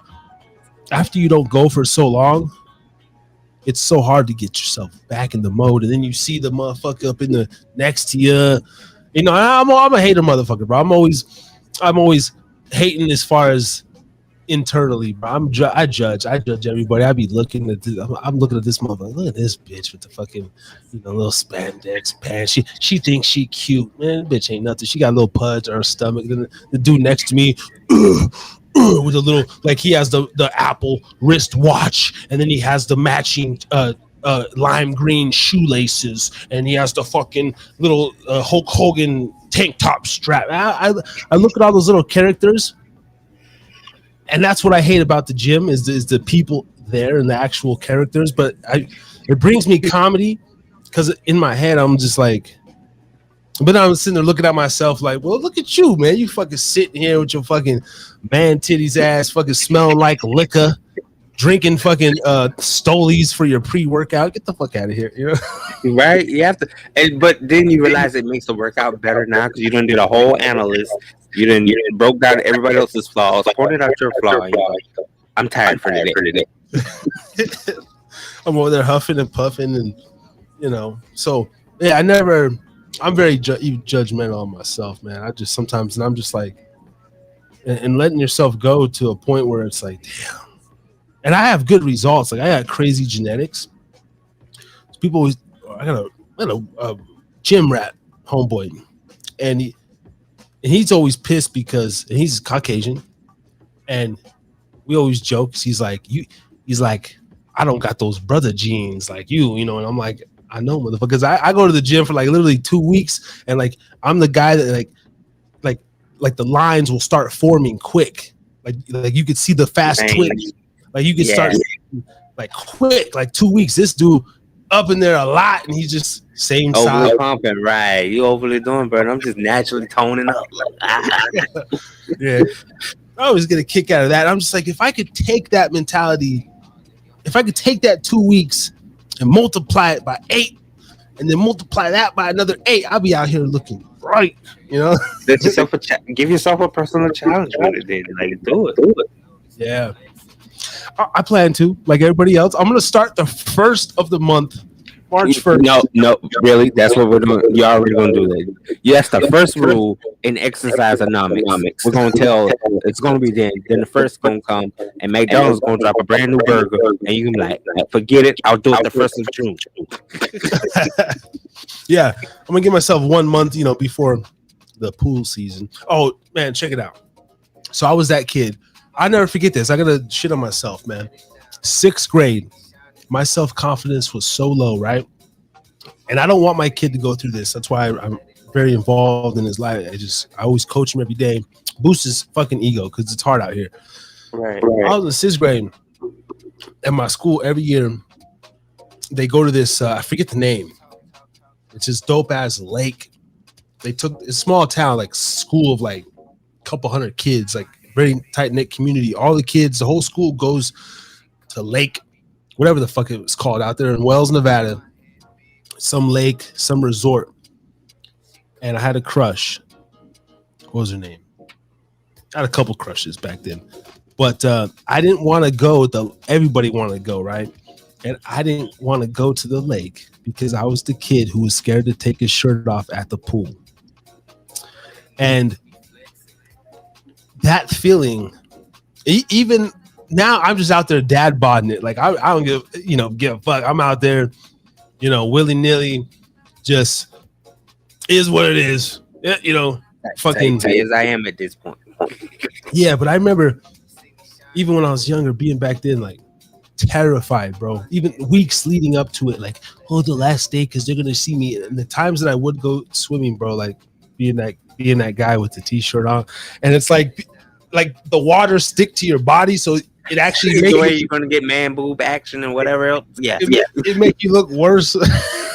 So that's why I was like, because I still see a lot of grown men out every summer when I go to the pools, and I'm like, there's the dad with his t-shirt. It's like a cut off t-shirt. He's in the pool, and I'm like, bro, just lose the shirt, dog. We're all kicking it. You know what I mean? Right. We're all kicking it, man. But yeah, that's interesting, dog. Fucking memory lane. Those were some of my most embarrassing moments, though. Cheers to that, because we're still here to talk about it and make sure our kids and the future, whatever, is just know that It's okay to embrace it now. Don't because we so caught up on society's imagery choices. We forget to just look in the mirror and be like, I like what I look like. Like I got going on 4 years of growing my hair over the locks, and like best decision I feel like I ever did. And my friends will be like, yeah, because we got tired of you getting low face and then shaking your head like you got dreads. Right. Accept me for who the fuck I am. When you were so, how was your like school experience as far as having your spinal bifida? Like, did you experience those outreach programs and like those do they have to kind of make a whatever a special thing for you? Like how was I got was like special bathroom privileges. Like I got the permission to go to the bathroom anytime I felt like I had to go. And I was like, haha, I get to go when the teacher tells you no. I can ask the same question in the same moment and she's gonna tell me yeah. Right. But it was like I took regular course classes. I wasn't one of those kids where you have to put me in that one room all day. Shout out to all those kids. They became my closest friends. But I was like, I'm glad I got to experience normality for what it was. Right. Man, treacherous. And you're you don't have children, right? Nope. I don't have children. But I got great nephews. I got a niece, nephews.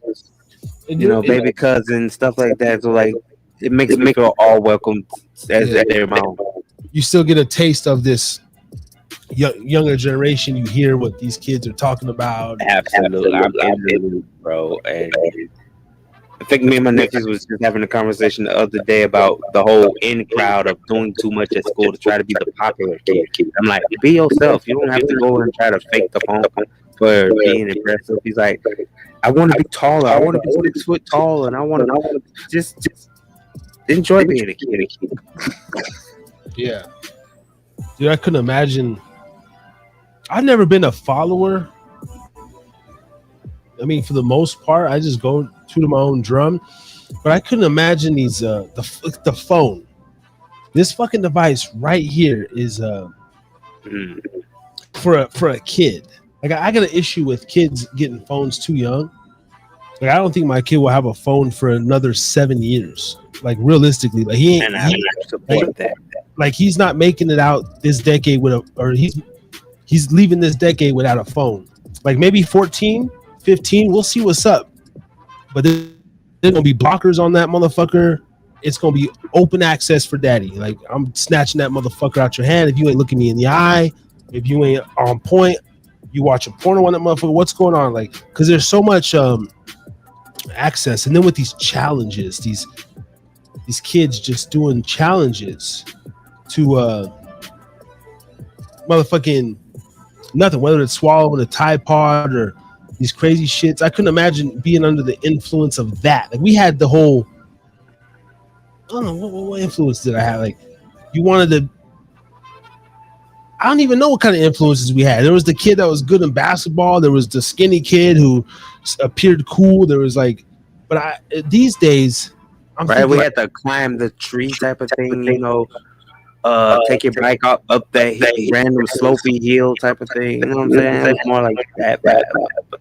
Now they doing too much. Go in your dad's house and pull out his gun and go live with it. Nutty bullshit. And they really think that is the real world stuff. Like we're over here grown adults, obviously we don't give a damn what some teenagers got going on TikTok. That's like beneath us. But these kids, they don't have that mindset to look 10, 15 years in the future. They're just like in the now. They're like, shorts at a time, one short 60-second, mindsets and everything. Microwavable, bro. It's scary now because, like you just said, we're talking about the structure of your mindset when you become our age. Like, are you still going to have that same immaturity level in your 30s as us? Or are you going to really kind of be like, you know what? I'm going to slow down now. I'm older now. I don't need to do that for attention seeking anymore. Yeah. Shout out to C.A. Qauvo. She says you had I don't hear the echo on my end, so Hopefully, it's not coming over the rebroadcast because we sitting here vibing like a motherfucker. She sounds good on my end, but shout out to you, girl. She says my son has a phone for Roblox and we play together. How old is your son though? If you don't mind, me asking everything. I'm under the impression I have a stepdaughter too, and of course, being in the step role, I wish I had an eggshell sound effect because it's like picky, but I believe her fucking sperm donor and her uncle, whoever, got her a phone when she was like 9, and it was used to get some line of communication. I didn't really like it. I didn't put up a big thing about it, but for my son, I'm talking about my son, like he ain't, you see his son's 10, will be 11. I mean, I could see it. It's not like my son's not on my phone. I give this motherfucker my phone. He watches his YouTube on my phone, but it's this, I don't know, man. I'd have to have that real trust in him, but also I'm the type of parent, like, okay, you might have a phone, but at 9 o'clock I'm taking it and it's going in my room. Boundary. There you go. I don't want to think that you're up till 1 a.m. playing games, and I'm over here thinking you're getting sleep and you're over here fucking. And then again, when we're young men, and I do this occasionally. Sometimes you have to test yourself with the imagination jerk. You remember when we were younger? See, most of the time we just jerk off to the phone, and that desensitizes to some. Sometimes I just go into the spank bank, and I do the imagination jerk, where you actually got to come thinking of the fantasy. And a lot of these kids these days, I believe they ain't doing that. They're just going straight to the vision. And that's why we're seeing this erectile dysfunction at such a low age. And you got to test yourself. You got to go in there and do that air jerk. Yo, I be capturing a lot of images throughout my day, whether I'm in the mall. I was coming up the stairs today, and right in front of me is a nice ass and some spandex pants, and you can see the fucking little G-string line. Not even a thong. It was a motherfucking G-string. And the way that the sun was shining in, like, I was just basically full view, right? Her ass going up the steps. Bro, I'm going to use that. I don't need no Wi-Fi for that. You know what I mean? So that's what I want, these motherfucking kids to know too, man. You got to do that fucking mind jerk sometimes. Yeah, that's good. Doesn't have access to apps and everything. There you go. That's good. Statistics say boys start watching the porn around 8 to 11. Yeah, definitely. And see, this is probably the new age stats. I was old school VHS, so I knew where my stepdad kept his porn stash. He kept it in the closet on the top shelf, right next to his gun, his ammunition, and some other shit. And he kept like a shirt or a towel over this stack of cassette tapes. And so we were going in there, stealing them, and and then of course most men had Playboys on the back of the toilet seat. That was the days, man. I love going into a house and it's a family, and even if it's not Playboy, but they got like Home and Garden in the fucking next to the toilet seat, and you're just like, oh well, great. I mean, let's see what's going on. I like the classic 90s magazines next to the toilets. Again, nowadays, motherfuckers go into the bathroom stall with their phone. You're sitting there, feces up, touching your shit. You're fucking scrolling as you're shitting. You set your phone down. You wipe, as I do it. So, and then I don't know. Right, man. Damn, I just wish different that breed 9 days. Yeah, man. Fucking She was represented to try to catch a nipple through static. Yo, if that's not facts. I remember there was this one channel, and I had one of these TVs with the clicker, and every night around probably 11 or something, 10, you you could jiggle it just right, and I think it was like a Cinemax or something, and you would get this lustful, like, dude, and you know, for a young boy, you get that little tingle in like on the tip of your penis, and it's like, oh man, those are the days. And you would go to bed, felt like you stole something, man. You go to school the next day and shit. Hype up off it. Man. But yeah, that's one thing I worry about, man, is like when my son gets a phone, man, it's just how do I even navigate him to okay. And then the thing that I have a hard time with is no matter how much you raise him and instill in them, there's something in his natural DNA, his own mind, his own brain chemistry It's gonna do it.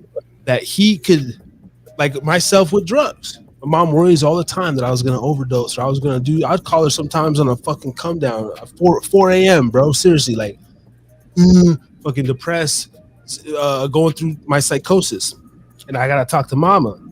But her baby's on the phone. I was like, Mom, I'm in this hotel room. I'm freaking out. I feel like shit.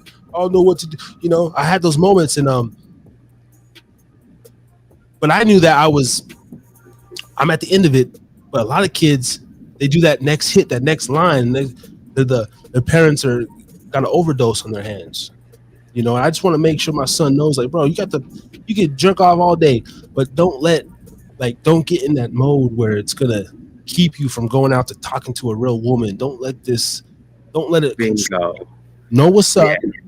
You know, hey, if you gotta go in there and jerk off, go do your goddamn thing, man. Turn on the fucking fan so I ain't gotta hear shit. Clean up your mess.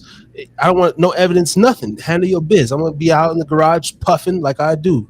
Daddy puffs. And I gotta take a hit for that. You know, so I hope that's the only I could just think in my mind. And when I think of myself as a father in the future, like I think in those terms. Like I'm already processing these when he comes to me for this, or when he comes to me for that. Like I'm formulating my answers even now. So I think that's something to do with manifestation. Hopefully, I agree. And he just knows, like, you know, my daddy was so honest with me that you built that trust, something that, you know what I'm saying, we didn't have growing up. You didn't have, because we grew up in that, you know, the end of the black male father household. So you had to strip that concept. Yes, let him know that excessive porn usage will make his actual sex life trash. It's as addicting as cocaine. It's probably why I need a bump every 4 to 6 hours on the Pornhub. Goddamn. Real quick. Yeah, facts. Hey, CA, I would like to get you on the pod one of these days. Why we have you in the live chat? What's your opinions on circumcision?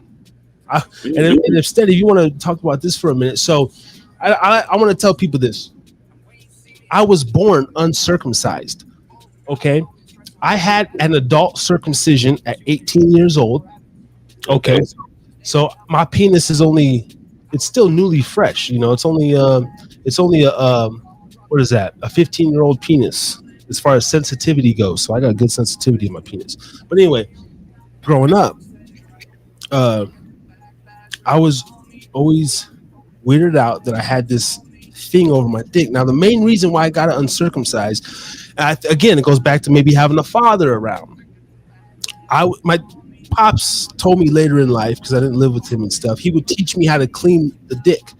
Because, like, boys, you got to pull the skin back and, you know, wash under the head, or else you develop this stuff he called it duck butter. I guess that's an old school term. You know, the little white curdly stuff that gets under the head if you don't clean it, the pee and the bacteria. Well, I was yeast, basically, right? Yeast, yeah. Now, I was getting a lot of that, bro. Seriously, 14, 15, I wasn't cleaning my genitals properly.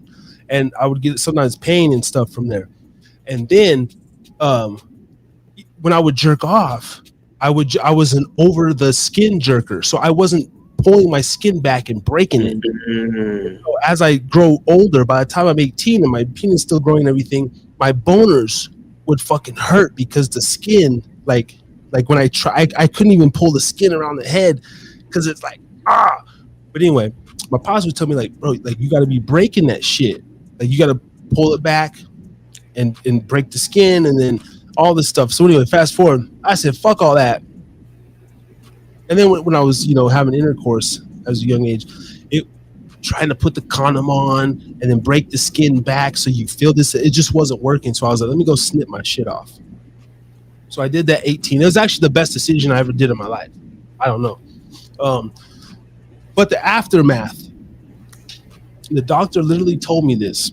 He said, it's going to look like a dog chewed on your penis for about 3 weeks. I said, okay. They put me to sleep and I come out of amnesia. And I'm just, so whatever, my penis is sore instantly. I look down. It's like a fucking turtle. It's like, no erection, arousal. It's a fucking turtle head covered in gauze and A snapping turtle. bro. It's covered in gauze. And he's like, don't even take it off, whatever. It was disgusting. Anyway, I'm kind of a sissy when it comes to blood. I used to take it better when I was younger. The older I get, I'll fucking faint, bro. I'll faint if my shit's squirting out or doing some crazy shit. So anyway, I had to go pee one day, probably like soon after. Mm-hmm. And it's like full of blood and stitches and the pee's coming out and it's going all different directions because it's the first time pissing without no foreskin. So I got to aim different. And the blood is like leaking from the stitches on the toilet seat. It's gross. I know it's gross. And I started to get woozy in the bathroom. I said, oh shit. Because my dick looked like it was chewed off by a dog. It's crazy shit ever. So I almost fainted in the bathroom. But anyway, fast forward 4 weeks. It was healed up. It looked pretty. It's just sitting out there. I'm like, I got me a normal penis. And I started putting it to use more and more after 18. That's my adult circumcision story.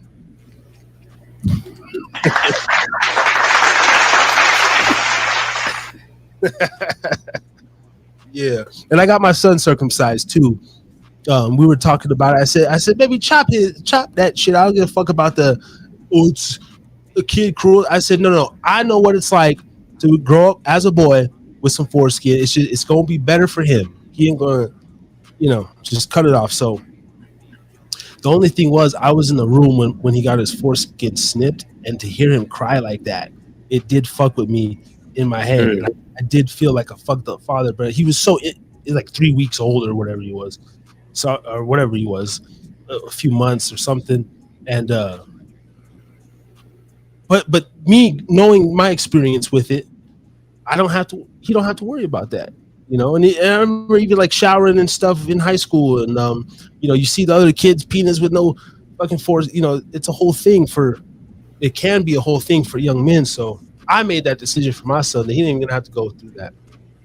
That. So, but yeah, shout out to you, CA. That's dope. That's why I don't do. Not all men are into hygiene like that, and I don't want surprises. No doubt. Yeah, that was the main thing. The hygiene and the feeling was that's like all right. Sensation, like I left the openly honest thing, right? You know what I'm saying? Like that was an executive decision. Like, look, it's gonna be uncomfortable for this few weeks, but we're gonna get through this. Like, I prefer you do it now than have to wait like I did at 18. And, feeling uncomfortable in situations where you get teased. Like, we're still in that bullying era. I don't want you coming home. If you come home feeling like you got to get teased about that, then I'm going to school and I'm shooting my favorite. Yeah. Executive decision from the headmaster. Literally. Holy shit! What is this? That's like finding TP balls in your girl's butt crack, and I've had that experience. Where you go in there and it's like you get that little. It's like, oh, you didn't really. You took a shit on your lunch break and then you just come over here thinking I'm gonna put my face in your ass. Okay, I see how this is going. Just because I did it once, I don't want to do it every time. Thank you. Shout out to Gates. I don't know why that was a moment to give Kevin Gates a shout out. Let's give Kevin Gates because I'm a booty eater, man, and but honestly, and I'm not a trendy booty eater. Like, I've been eating booty since 2005. Like, it's just a thing that I like, but I'm very particular about it. Just like my foot fetish. People think, oh, he has a foot fetish. He's looking at my feet. If you got some busted ass, I'm so particular on my feet. Like, it's not even crazy. So I'm not going around sucking anybody's toes, you know. But if you got some nice ass feet, baby girl, I'm sucking on those toes. But they have to be so pristine, so clean, so symmetrical. Like I'm very particular about all that, you know. And then a lot of the booty just get a bad rap because we just think that we walk around with ass mouth, and it's like that's not the case. I'm a Virgo for one, so my hygiene is very particular, and I'm not gonna let you go down on me. And I've said this before. I'll let a woman know if I'm coming from the gym or if I'm getting off work. Like,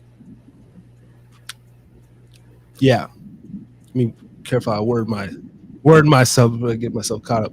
But if I'm coming off of a shift or something, and you know I'm going over to we're having our thing, I'm even letting the woman know, hey, can I go jump in the shower real quick? Or I'm like, hey, just let you know, like I got some ball sweat down there. So, but I let them know. So you can't diss me like, nigga, you had some stanky balls. Like, bitch, I told you I had some stanky balls. I worked a 14-hour shift. You hit me with the come through right off the work hours, baby. I ain't have time to go sanitize. No, but you let them know. You let them know, and then usually, if depending on the scenario, sometimes it's like a one-off where you don't like. It's like you might not. Hey, can I get a washcloth and some mouthwash before we get started, baby? Oh yeah, I got you. Boom, you know, just basics, like a respect, just basic respect. You know, it's that's always been my MO. My I've been eating booty since '05. That's a t-shirt. Virgo gang. Yes, yes. So you're a Virgo as well? That's dope. Yeah, man. No, a lot of people they're you know, the kids are making it popular and popping and you know as freaky as you can be. Right. I'm not, you know, I'm old school with it, man.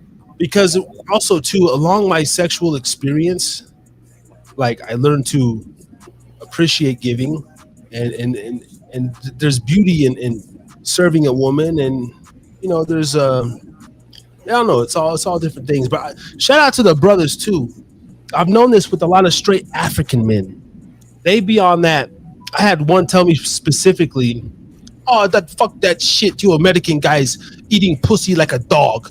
You know, they have this whole thing like where old school men too. They're like, I ain't eating no woman's box, and that's for you young motherfuckers. And I'm just like, I don't. I like their perspective. Yeah, they got a way of putting it out there. Because when you think about it, when they say shit like that, like you got your face down and your ass up eating this bitch's pussy, you know, like they make you feel like you're this less of a man and shit.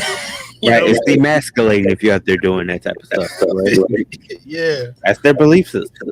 You know, but I fuck with it. But it teach their own, man. Teach their own. All kinks go. All motherfucking kinks go. But let's see, we're about an hour and 50 in. You still rocking with us? What's your timeline looking like? Steady. I got a few minutes. I got to get up at 7 a.m. So you got a few more minutes out of me. All right. Well, can you go another 12? Take it all the way to get rounded out to 2 hour mark. You want me to push the 6? Man, if I didn't have that appointment, I have to get that early right, I would risk it. But I gotta get up. Like it's already like 11:50 on my clock. Okay. Well, okay, we're gonna get you out because I'm gonna bring on Brother Ray, and we're gonna continue this Thursday night. Let me go ahead and bring on Brother Ray before you get out of there because you've met Brother Ray before. Of course. And we'll make this connection. And I know as soon as Brother Ray comes on, it's gonna transition into a whole nother dynamic. But before you get out of there, what's the next project that you got going on, man? Like on your channel, who you interviewing this week? What's the pod soap? Give some plugs before we get Ray up in here. Right, you know, because B&W's show will be live this Saturday on Who They Want Entertainment LLC. You can find that on Facebook, Twitch, Twitter, YouTube, of course, if you want to see that live stream. As far as Who They Want stuff, we're getting things together over the weekend. I'm planning to go Tuesday through Friday, so just be on the lookout on my channel for whatever comes up, and all guests are welcome this upcoming week. Beautiful, man. Yeah, please go subscribe to Who They Want Podcast. You can find them on Spotify, Apple, all the damn platforms. Like, right? We be trying to go through them one by one. It's literally everywhere. It's everywhere. It's just Who They Want everywhere at this point. Just Google them. From the whole handbook, C.A. Knuble, if a man don't give you head, leave his ass on red. On red. Whole handbook. He better eat like he has no food at home.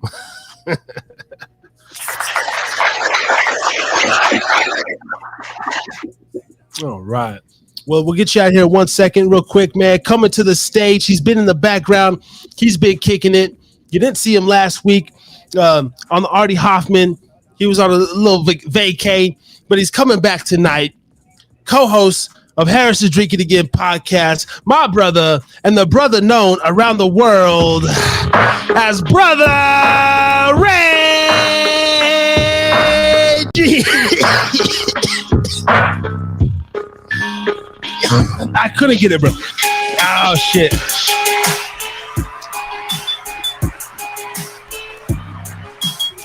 I couldn't get it this time. Goddamn, my voice.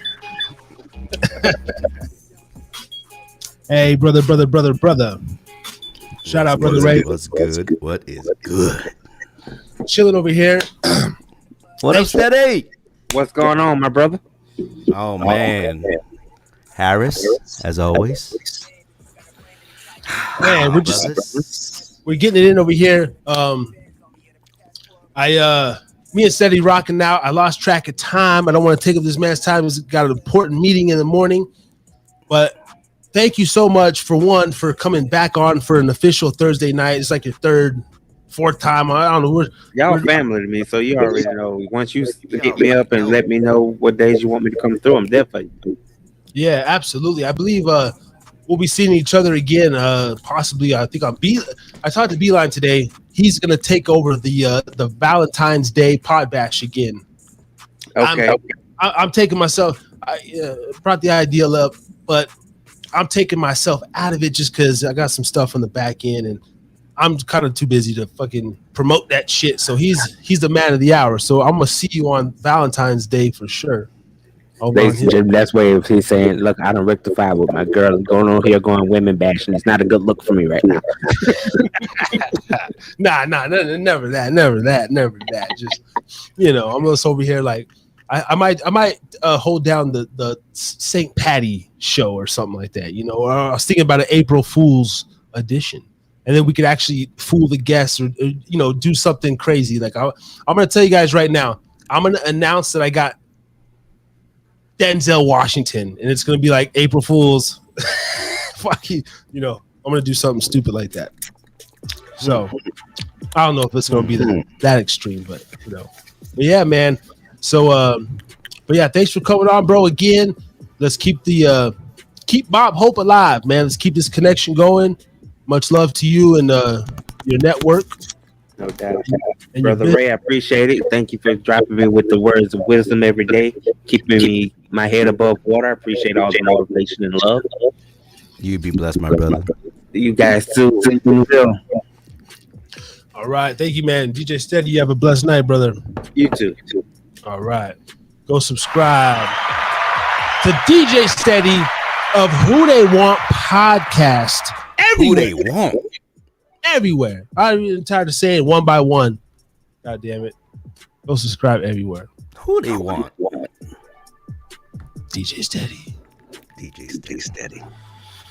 Yes. So, my brother, now shut up for a minute, man. Just shut up for a minute. You know what? Let's just look at each other on the screen like that. Just look in the screen. Let me look at the screen. We ain't gotta say nothing. Just look at the screen, brother. Moment of silence. Moment of silence, man. We ain't gotta say shit. Damn, we some handsome motherfuckers, man. Thank you, Jesus. Harry's drinking again. Thank you for blessing our mamas and our daddies to look beautiful, to make us. And I know that sounds very narcissistic, but you know what? It's not being. It's just being confident, man. Because Nah, man. Hey, let the people know, man. You 55, brother. 55. And you over there look at more Hot vibrant. water, green tea. Hot water and green tea. Inside with honey. And if I can say too, man, in my journey knowing you, 18 fucking years. I just like to round it to 2 decades at this point. You know, I'm the one in my earlier years, like I spoke about earlier on the show, drugs, and I've done everything under the sun. I still drink. I still smoke the weed. I get lack of sleep like we all do. But since I've known you, you have only smoked weed. I've actually never seen you drink, not even so much as a glass of wine. I don't know. And you've always taken care of your body, but you were 38 at that point. So I'm hoping now that I've been clean off of coke and meth, the main 2 struggles that I had in my life for going on 3 years now, I'm hoping that I can continue that and then eventually get the alcohol stuff under control. And I can go on this 20-year, 25-year path of cleanliness, so to speak, and then I can be where you're at, man, when I'm older. That'd be a blessing, bro. That definitely will be a blessing. And you know, I gotta tell you, you know, I too am very I'm codependent, man. You know everything. I've done all that other stuff. Maybe not as hard as you. Like I've done coke, drank before. Like actually before my first discovery of weed was I was bamboozled. I was actually smoking weed and PCP, angel dust. They call them hubbas back then in Vallejo. Yeah. And I smoked that shit. Smoking wet. We bought it from some dudes from the Crest. People in Vallejo know from the Crest. I live right across from the Crest Fairgrounds, right there. Radcliffe Drive. That's where I was living. And the Crest was just across the freeway. So we get our weed over there, and they were smoking hubbas. And I really didn't know. And I smoked that stuff, man. I had such a bad high. I stopped smoking weed. I started drinking a lot. You know, so yeah. But other than that, you know, I got okay. I gotta give it because you know, I gotta give it to Bruce Lee, man. Because when I was young, you know, Mr. Moreno, our teacher, he put up this picture of me and then Bruce Lee when he was young, identical. I don't look like him now. I don't know, but then Bruce Lee died when he was 30 something. So, you know, 32. You know, I'm 55. You know, and he's always been my inspiration. You know, Yeah. and because I guess people say I resemble him, I go, if I'm gonna resemble any Asian dude, I resemble him. You know what I'm saying? So, and then I just basically, and then I met this. Shout out to you, Randy Tucker. He's in Florida, I believe, in Orlando. Shout out to you, good brother right there, and his wife. Good man. Randy taught me Jeet Kune Do. This dude was like he's the first Bruce Leroy. You know the whatever First Dragon, whatever that movie with Vanity. Like they call him Bruce Leroy. That's my boy Randy Tucker right there, man. And we used to have spars in front of my front yard from dudes that live in the Crest. They come over my house, you know, and sparring. And I'm talking about like, hey, if you get kicked in the nuts or you get kicked in the mouth, oh well. I mean, we're like sparring with Converse shoes on and shit, and karate shoes. You know what I'm saying? And I used to see Randy just lay out full. He's so quick, dude. And to me, he looked like the true black Bruce Lee back then. And I was his dude, and he taught me a lot, man. Exercise, all of that stuff, and your body and all that stuff. He said Bruce Lee ate a lot of peanut butter. I love peanut butter because it's protein. Stuff like that. Shout out to Bruce Lee. And also, real quick, shout out to our Podbean listeners. Good Bop, The Main, 06, Robbie, Samuel, and Jimmy Crumbs. Shout out to you, brothers. over on Podbean. We're going in Thursday night. TNR 055. 55 weeks in a row. Every fucking Thursday night. Right here, 8 p.m. We ain't missed a beat. 55 weeks in a row. Staying consistent. Staying strong. And in between them, we throw in some off the cuffs and some random interviews. And Harris Drinking Again podcast. Be getting it cracking like that. So earlier today, man, my son told me. Oh, also, while we're talking about drugs, hold the fuck on. And shout out to CA. If you're struggling, I've called this number before on a horrible. It was an Adderall come down because I used to do so much Adderall that it would be like a meth. Basically, I did about 300 milligrams at some points. 300. That's a lot. You know what I'm saying? I was taking them 20s. I'd start with 320s. I'd snort another one. And then space it out. I was going crazy on the Adderall. So anyway, call 1-800-662-HELP. It's a national drug. Man. National I just want to add to that one of a really, really good friend, of ours, not just that, a church brother, just lost his daughter, 29 years old, got a 3-year-old son. And she got hooked up in, I guess, some fentanyl or something. 29 years old. Her liver couldn't take it anymore. Rest in peace, man. Yeah, rest in call 1-800-662-4355. It's real, dude. If you need help, they're available 24/7. And at the end of the day, sometimes we just need somebody to talk to. Yeah, no, really, that's what it is, man. Whether it's a friend, a sponsor, or the National Drug Addiction Hotline. So call them if you know a friend or family member that's struggling with drogas today. And then after you do that, send them the link to youtube.com/@Haida Podcast and have them tap in with us every Thursday night for Thursday night, aka Thursday Night Rants. And CA Qauvo says she was in a very relationship with coke for over a year. Sobriety's not easy, and she will be hitting 1 year sober in April. Salute to you, girl. For real, salute to you. And I know that's got to be a problem for yourself, because being in the industry or the so-called media space, right? CA Qauvo, shout out to her. Go subscribe to her channel. She's a stand-up comedian. She's got a book out. She's doing a whole lot of shit. She does her own podcast. Hopefully we can cross pods and all of this shit. But being a stand-up comedian, being out late night, right? Being in the club, even with us, I told you, we're not going to talk about the timeline, but I will be transitioning back into Reno very soon. And one of my fears, it was because I left Reno in a certain way, and I was in the drug scene. I wasn't a father, so my thought going back is like, I don't want to, I don't want to present myself in certain elements or certain lights to even attract those sort of demons back in my life. And I know that could be a struggle when we're trying to be around artists and we're promoting rappers and you're in a comedy club past 11 p.m. There's some cocaine nearby. And the fucked up thing is, I was in the club. This is a while ago, a couple of years ago. And I was with our boy Andre, shout out KOG, stylist of the world.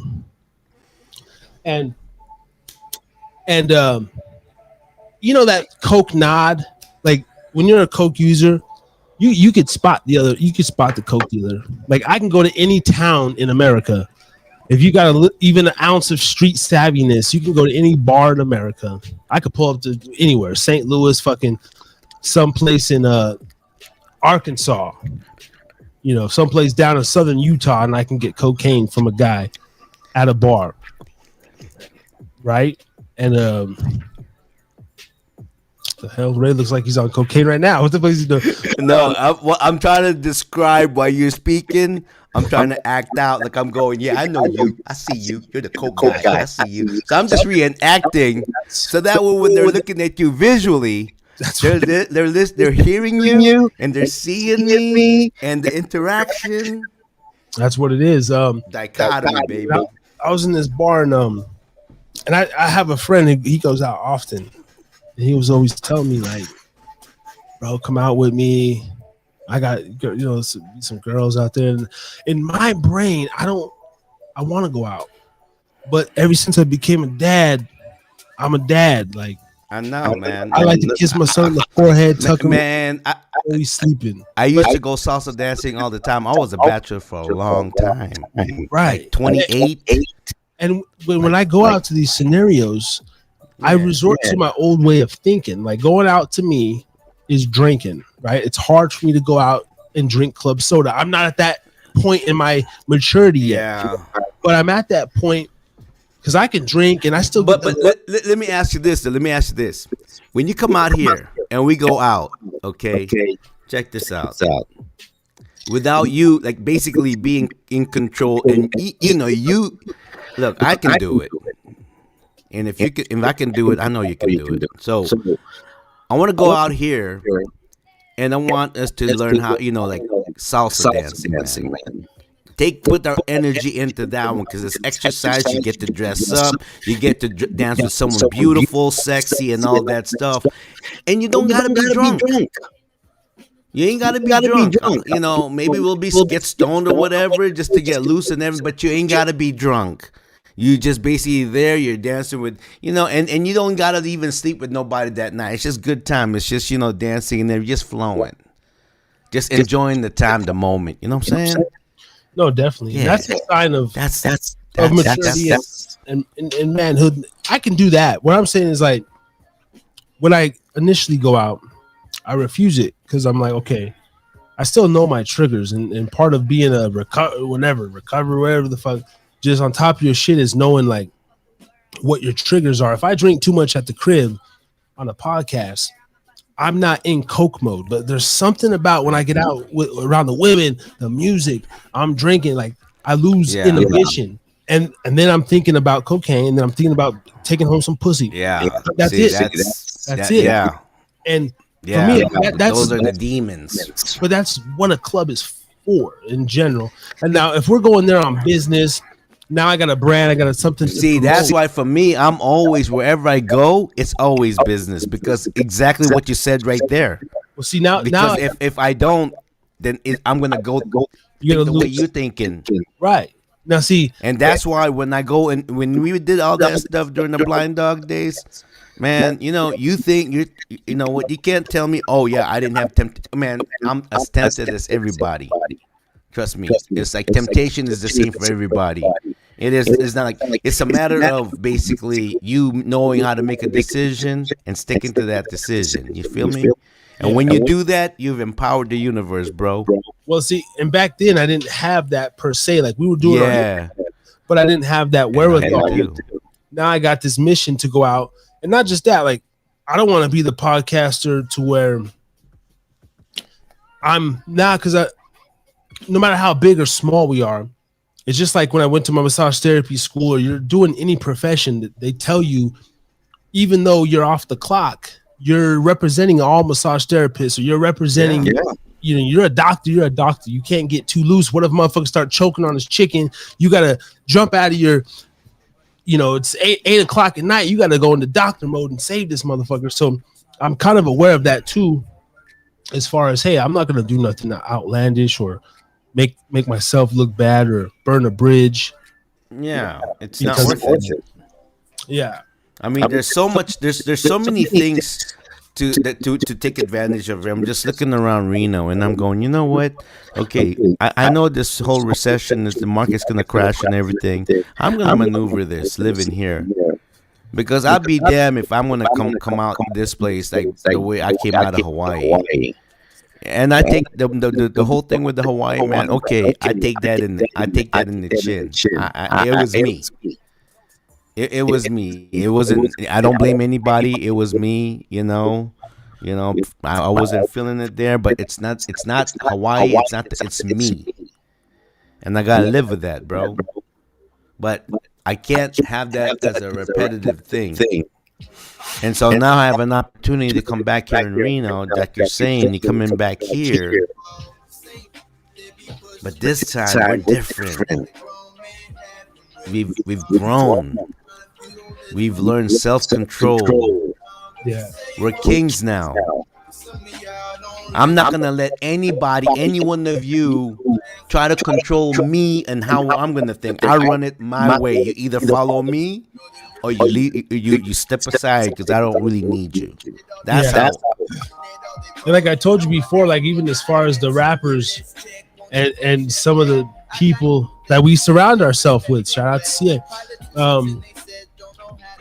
like, and raise my dog, but like there's even certain, I'm not gonna even be going out there. I want to do a lot of music and stuff. I like the musicians more than the actors and stuff as far as interviewing, but there's gonna come a point where sorry, I'm trying to get this on screen. There's gonna come a point where I'm already there, where I'm limited myself as far as like the gang, the goddamn. I don't really care about the fucking the Reno trap rapper who's like got 10 bodies, you know, and this whole just it's so negative. Hip hop, bro. We're a media company now. We're a media company, man. We can make little shorts like the people there. That's why I want to get a comedy club, because when we have comedy clubs, we find real talent, and then UNR. I can get locked on UNR in the drama department and take advantage of that.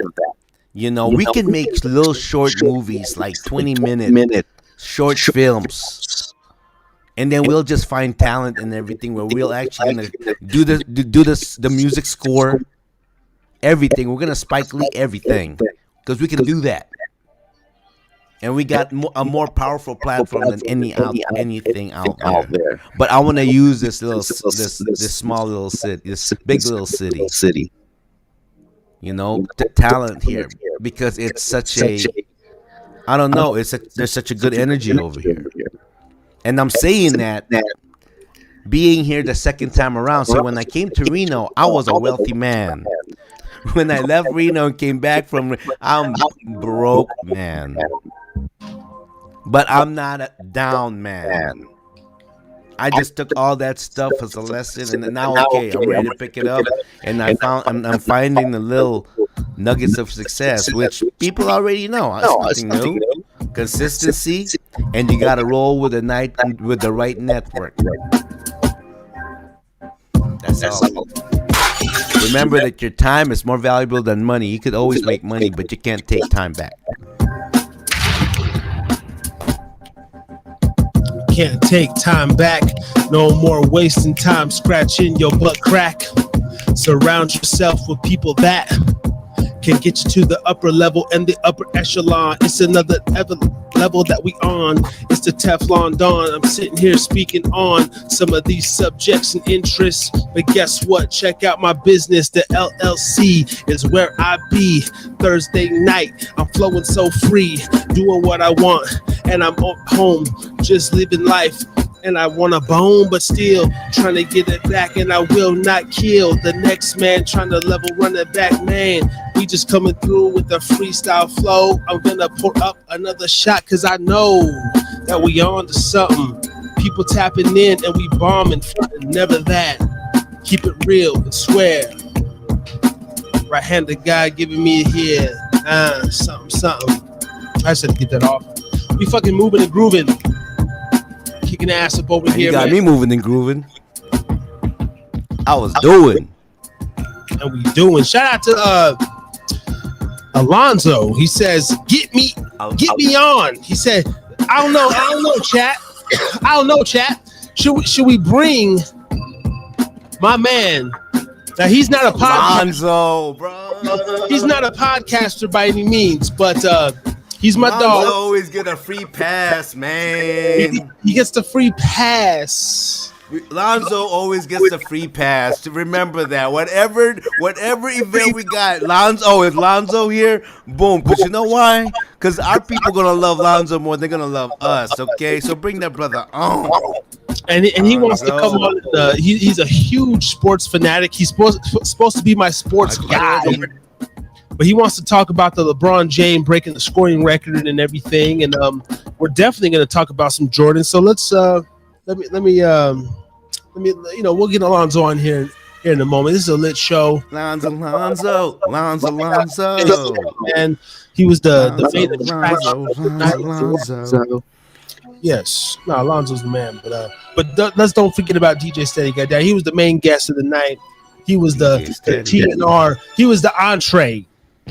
If I can explain, Harris is drinking again, man. It's like a local pub. Come in, pour up a drink, spark a dub. As long as you tip your bartender, you could be a fucking winner. We ain't gonna make fun of you, and if we do, it's just who we are. We be talking so freely, sparking the green leaf. Harris is drinking, you know what I mean. I'm always trying to come up with the damn money scheme, even though they don't work. I'm the guy in my family that hopefully don't have to go to work for the next 10 years. But they only see me drinking beers. But behind the scenes, I'm coming up with business schemes. Know what I mean?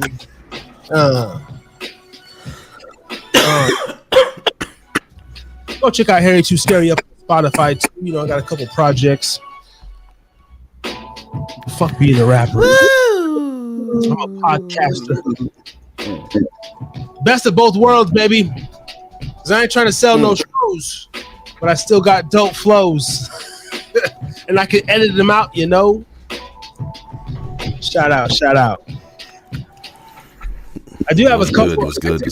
I do have a couple of musical guests coming back on because we, you know, Big Freeze was our last artist, and I might send Big Freeze over to Beeline Web Show. So shout out to Big Freeze. You're gonna be getting an email from me soon, man. I'm gonna try to send you over to Beeline because he's trying to get some more artists, and I think we're gonna do it like that. Yeah, comedy and music, put it together. Comedy and music put together makes into a nice short film. From a short film, maybe it's a full film. I don't know. Maybe it's a Netflix series. I don't know. What is Alonzo's? I just want to find some talent out there, man. Sure. A lot of talent to be heard. Because no matter what, man, cinematics ain't never leaving. It's gonna be here to stay. It's just a matter of what you're trying to, you know. Hide a podcast link. All right, we got Alonzo coming on here in a moment. You know, Alonzo in the building. Yeah, we're gonna break down. You know, me and Steady went in on the LeBron James passing the Kareem Abdul-Jabbar scoring record. I remember, and Alonzo, so this is dope actually. Tap in. You got the link, Alonzo. I was watching the game. It was me, Jake, Alonzo's cousin, Fernie, and Mikey, and we were all watching the LeBron's rookie game together where he scored 25 against the Sacramento Kings. And to know that was 20 years ago, sometime this year, and to see LeBron like that whole thing, it's actually pretty incredible, man, when you really break it down. Even though I'm not a huge sports aficionado these days, bro. Like, I don't give a fuck about the teams anymore. Yeah, he broke Kareem Abdul-Jabbar's record. Just that, right? When you see feats of greatness in your lifetime. Shout out to Mayweather's 50-0, 51-0. Like, yeah, man. All you want, but the man. It's discipline, yo. Discipline. All these men are highly disciplined, dog. That's why they're so successful, man. They're so disciplined. Like Mayweather, he don't smoke, he don't drink, you know. And don't let the whole just he can't read. So fuck what doesn't read. He'll find somebody to read for him. But he's good with numbers, man. He's brilliant in numbers. He's a genius when it comes to that. That's why he's wealthy. Hey, thank you, CA. You have a good night as well. I believe we'll be seeing you up on Beeline Show on Valentine's Day. That's going to be a great one. We're going. So yeah, go to YouTube and Beeline Entertainment. He's going to do. Every holiday we're going to do these things. I started it with the Thanksgiving.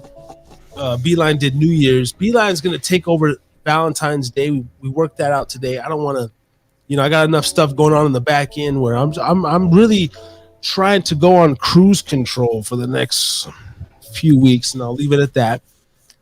But I might do a St. Patty's. We might do an April Fool. Just the bullshit. What's the word? What's the religious word?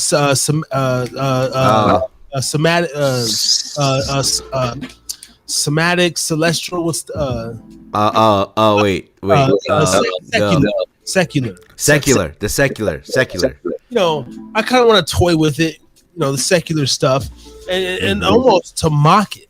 Like my thought about the Valentine's Day rant was to mock, fucking Valentine. What does Valentine really mean? Man, that's the thing. The St. Valentine's Day massacre and all that, and there's always a sinister massacre. Wow, I didn't know that. Oh yeah, the St. Valentine, bro. That was when let me look it up right now. That was when old boy out of Chicago, bro. He killed like hella people. St. Valentine's Day massacre, man. Yeah, but even beyond that, I think it's a more evil type shit. Was he killing couples or something, or he just random people on Valentine's Day? Check this out. The St. Valentine's Day massacre was the murder of 7 members and associates of Chicago's North Side gang that occurred on St. Valentine's Day, 1929. The men were gathered at a Lincoln Park, Chicago garage in the morning. They were lined up against the wall and shot by 4 unknown assailants who dressed as police officers. The murders resulted from the competition for control of organized crime in the city during Prohibition era. And they was headed by George Bugs Moran, Al Capone, and a few others. But that's not the beginning of like Valentine's Day. That's just a pop that happened on Valentine's and everything. Yeah. But anyway, I want to do a little playful bullshit for different holidays and just have a pod bash like every 2 or 3 months, man. We have 6, 7, 8 different podcasters, content creators, and this month it's on this person's channel, next month it's on this person, and we all just host a fucking marathon every couple of months. That's pretty right. It's so amazing, man, because that's what it's turning into, man. Again, Beeline will be back on in a couple weeks on our show, and it's amazing, man, to see the growth and to see everybody's ideas percolating and coming together. And what about this and what about that? Fucking epic. Yeah, man. It's you can feel the growth. Yeah, you can see the growth. And see the growth. You can see it. Like I was telling Steady, between the first time he came on until now, his YouTube channel has grown 20, 25, 30 subscribers. Beeline 50, 60 subscribers between the first time we linked up and when he'll be back on, and the sponsors, the ads, and we're all like, really, the thing I like about this podcast stuff over the music is we're still in competition with each other, and we might be,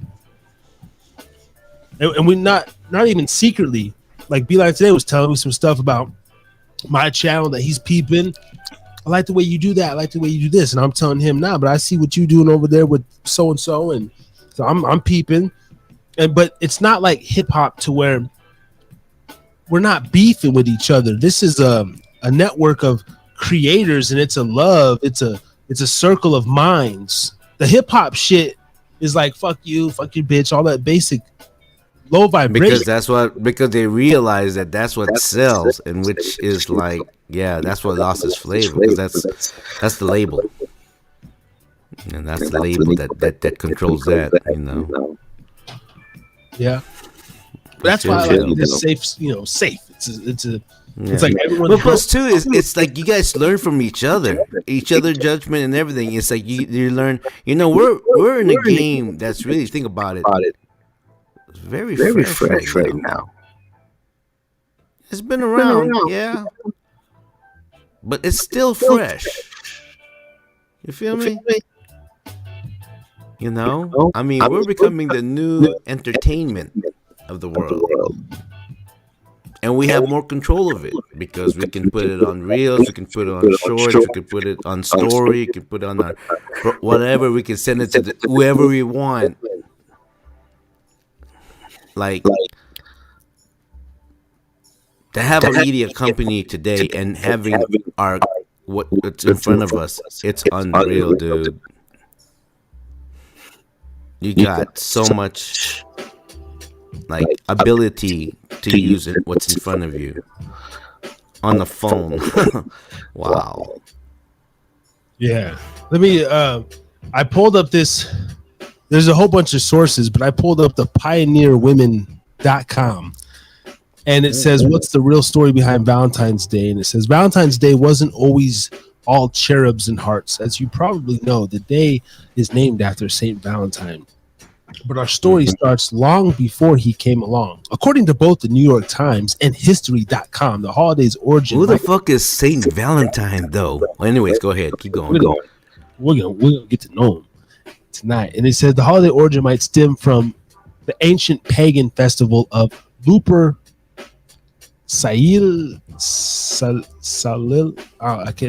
Lupercalia or some shit, which predated Christianity. Similar to the modern St. Valentine's Day holiday, the Roman festival was celebrated in the middle of February and involved feasting and pairing off partners. However, unlike St. Valentine's Day, it was a bit of raucous celebration filled with debauchery, blood, and sacrifice. For example, it became from an orgy to wife swapping to sacrifice. Why can't we just stop it at like? Why don't we just end it at wife swapping?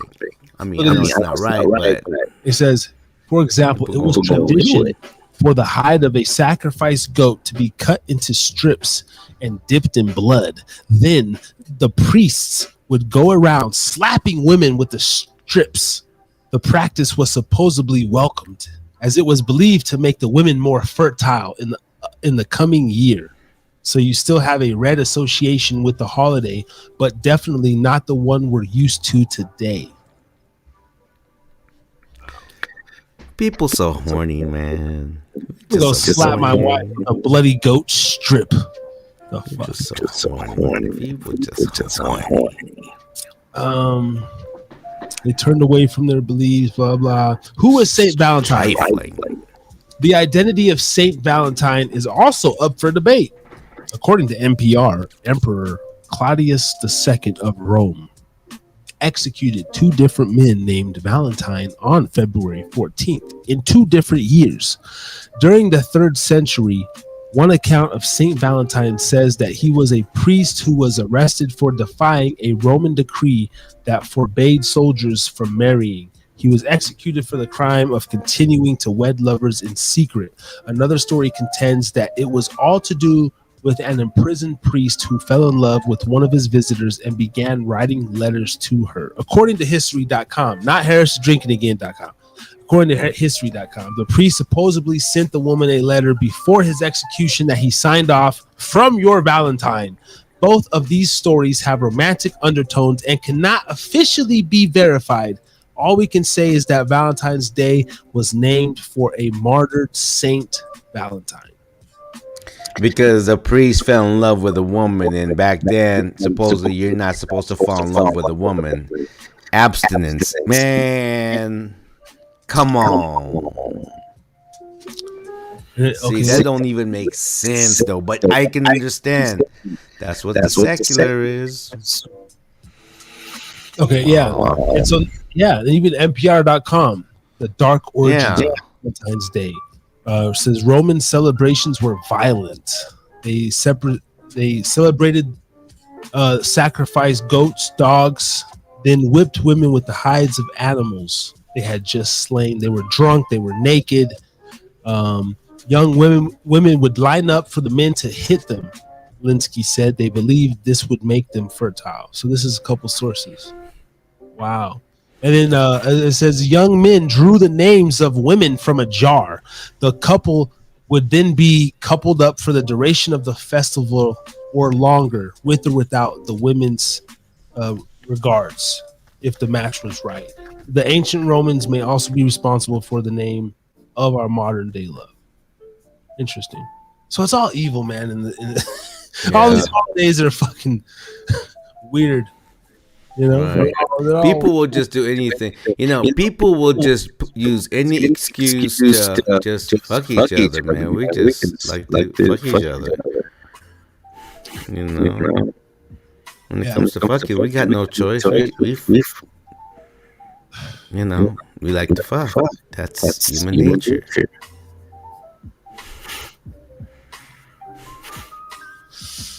Wow.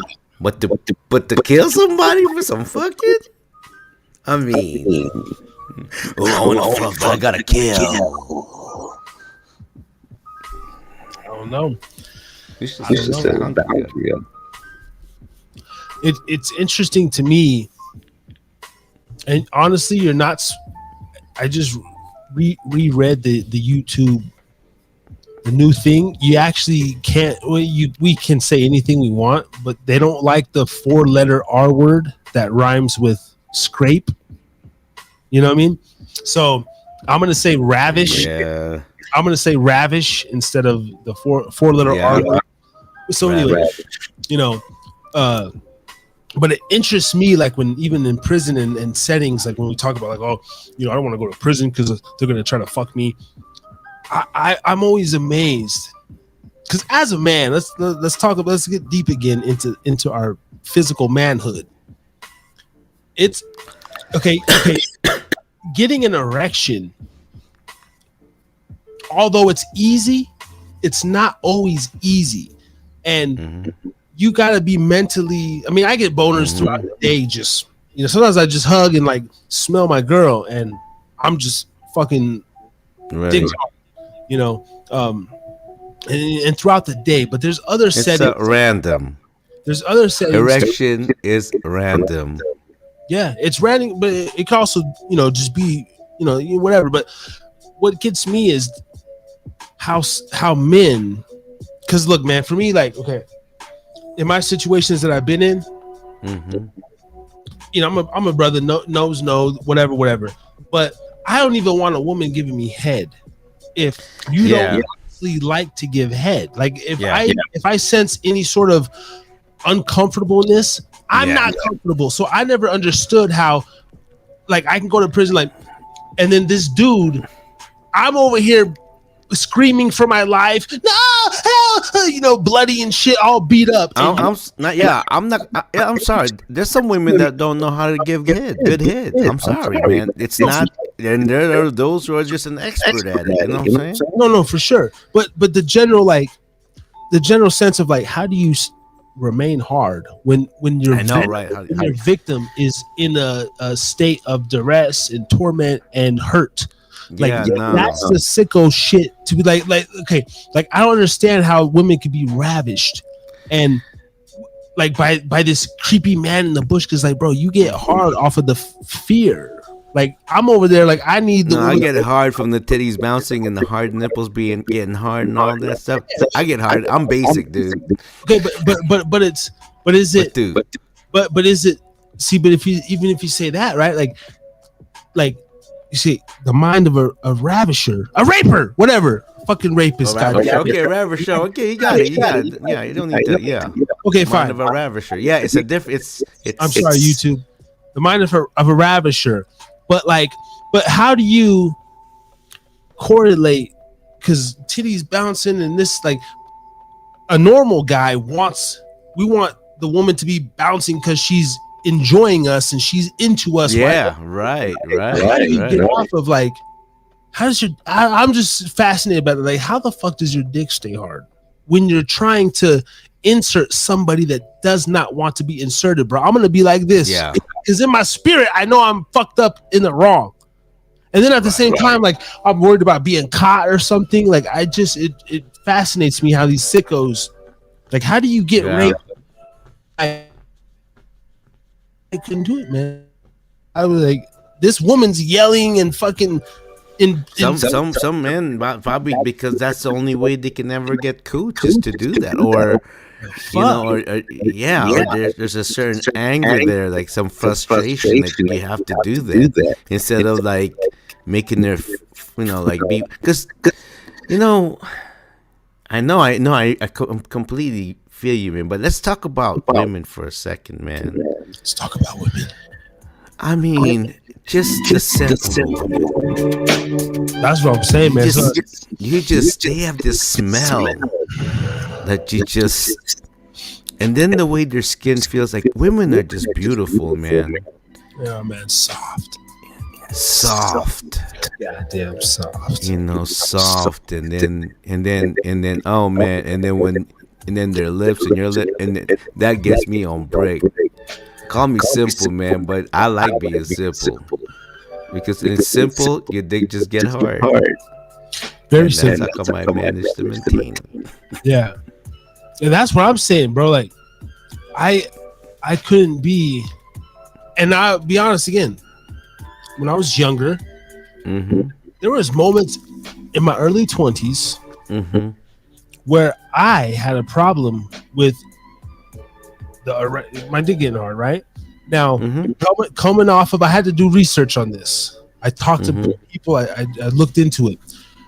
I was on medication heavily for a lot of years, and a lot of people I talked to, my body was working itself back. Right. There's that factor. There was watching the porn factor. And then there was just a confidence factor. So there was moments in my between 18 and 21. Because when I was 22, man, I feel like 22 years of age, I truly accepted myself. I stopped thinking about how big my dick is. I stopped giving a fuck. I knew, okay, this is a woman. This is how I approach her. This is how I can please her. Yada yada yada, and it went on from there. And I've really gained confidence in that realm. But that early period, right? There was a couple moments, and I had to do some research in my head, and I'm thinking like, why I want this, right? I'm putting myself out here. I'm going out. I was young, I'm Nevada boy, NV with the brain. I was popping back then. I was popping, goddamn. I'm a small town celebrity, if you will, and so I had some stuff, right? But you can't be this big bad rapper and your dick don't work, because then the groupies are gonna go out there and say, I tried to fuck Nevada boy and his dick was soft. Ooh, that's a bad look for a rapper. You don't want that on your conscience. You don't want that. But it happens. Isn't that funny how it worked that way though? But it's almost like a safety net. Like sometimes it is now. Sometimes it is now. See, I didn't understand that until later, but in this moment, right? This was what I was experiencing in this moment that I'm thinking of. Why is this even happening? I'm still too young. Yes. But see, what I was realizing now is that it's completely mental, for one. And 100%. And there was this hurdle I had to get over. The excitement was, and you know what would suck was during the foreplay, like I'd be on brick on the couch, kissing, whole prelude, ready right? to Once thrust. the TV's off, boom, and then God forbid you're fucking with the girl that has a roommate, and you gotta perform while other people are listening in the other room. See, these are all aspects that men, we got to take into consideration. Like all this, fucking you, bitch. Slow down, player. There's a lot of factors that you can do that, but I didn't know all those tangibles, right? When I was growing up. Now I'm 35. I got a pretty good. I know how to act and correlate, and I know different stuff to where I could perform with other people in the room, whatever. But it's not even about, because back in the day, I had to let them hear it, right? You gotta let them hear it. They have to know I'm in here beating cheeks. When you get older, especially even with a woman that you love, the greatest sex sometimes is silent. Sometimes it's like there's so much going on. She just got a cream, man. When she comes, it's like no matter what, You know, it's like you know how it is when you, and that's what that's why I learned to master. But I'm gonna tell you a story. I remember in college, right? I was going out with this fine. She's like from Hong Kong, like a model and stuff. Man, beautiful body, banging and everything. Pretty face, everything. And she was my tutor. She was my math tutor, right? And everything was good. She loved to fuck. But man, her breath though. She would breathe and I would smell. And man, I'm like, I was hitting it, but it like I couldn't. I'm sensitive like that, dog. Yeah. I'm very sensitive like that, man. Maybe to some guy I don't care.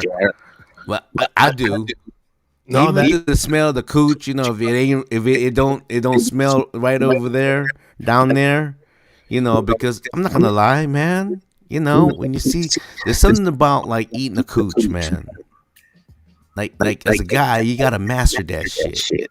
Cunnilingus for the masters. The correct term is cunning. Because it's such a beautiful thing, you know what I mean? If you know the spots, it's like I related to like dancing, partner dancing. Oh, yeah. The Art of Cunnilingus. That's a great book. Also, yeah, no, it's real. That whole thing, man. But isn't it cool? Like when you were growing up, did you have some of those, those same things? Just as a young man, when you're like, absolutely. I think any man got to go through that. Right. But because every phase we have a humbling phase. There's a minute where like you're high and you think you're there, but it don't stay there. Yeah. What I'm finding out too, and of course with my son, I'm like, okay, I know how to navigate though. Like I don't want to push it, but of course I'm gonna get there. But I can't wait until he's a teenager, bro. Because I truly feel like I'm gonna be a dope ass older man. My best years are yet to come.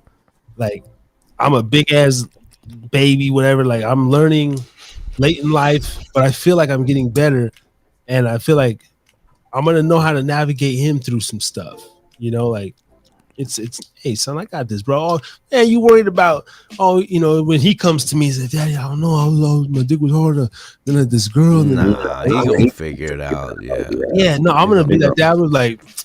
Yeah, like my son right now, my oldest son Trent, man, he was with his lady for like I don't know, 8 years or something like that, right? And he's 26 now, and they kind of broken up. So he's over there playing the field again, and I shout out to him, man. You know what? That's good. Because I think a man, no matter what, you gotta think like a prize fighter, man. You always gotta be in shape. You gotta be always in tip top. You always gotta be ready. You're always on a 10 hut. Because it's fun that way. Because that's what men are. But when we sleep hard. But as men, we're like of action. What's going on? What's next? Let's do this. Boom. But when you sleep hard, man. And and that's why I want men to go back into dressing up again, combing their hair, really take care of themselves, man. Be more chivalrous. You know what I mean? Like we're gonna get, and I believe like this kind of show right here. It's like we're gonna be an inspiration to a lot of men out there. You know what I'm saying? Because we're able to talk about some of the deepest shit that most men don't even probably want to talk about. They're ashamed of that. Yeah. But we bring it out. You bring it out to them, transparent as fuck. You know what I'm saying? As like I be saying some stuff over here. So I was like, and I don't care so much that it's almost like, man, you can know every damn thing. Because when I get off this show, I'm like, I know I said something, but I'm like, cool, it's out there. All right. Like, it was real. There's real feeling. Whether it's an embarrassing or whether it's like whatever. Drugs, sex, man, all that stuff is so meaningless once I as I'm growing. It's just every day I'm starting to understand. Like, oh wow, I was tripping off that. Okay, Yeah, I know, right? Like, wait, I wasted my time like worrying about that. What? Yeah, when we were over here talking about all these other extravagant things, and then I'm like, okay, so I had to go through that. See, if I didn't have one of those moments, say like with erectile dysfunction or some shit, right, at a young age, and I wouldn't have. Maybe a lot of men may be dealing with that. Maybe some man, 30 years old, been out here beating cheeks for 10 years, and then he run into that, and it's the end of his world, right? He's embarrassed. He can't. Oh my god. Oh, I don't know what to do. It's like, bro, it's nothing. You know what I mean? Or like, I don't know. There's just levels to this stuff. That's what's cool about age, man. Can I share some?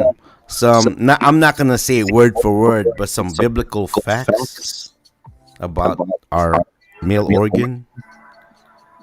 It says any muscle in your body, you can overdo it, and it will grow, and it will just build, and it will define.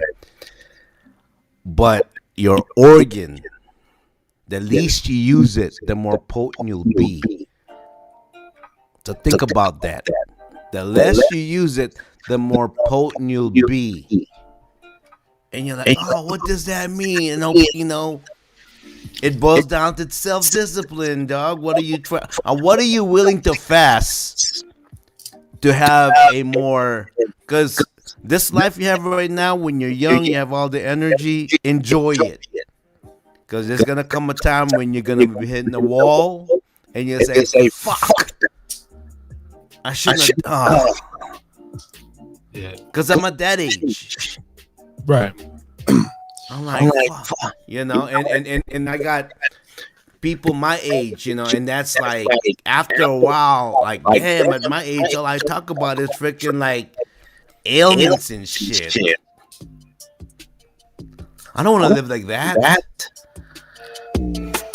Yeah. So I can't wait for your ass to come over here, man. And that's why I love having Beanie Bones, Scoob, you, the youngins come over here, because I get a different kind of conversation. I get to forget about my, you know, because I don't feel it. I'm 55, but I feel like I'm in my 40s, man. It's like, you know? And now you're coming over here. And I just want to help people, bro. That's my drive, dog. I really just want to help. I want to help people. I want to, you know, always see people's potential. That's my addiction.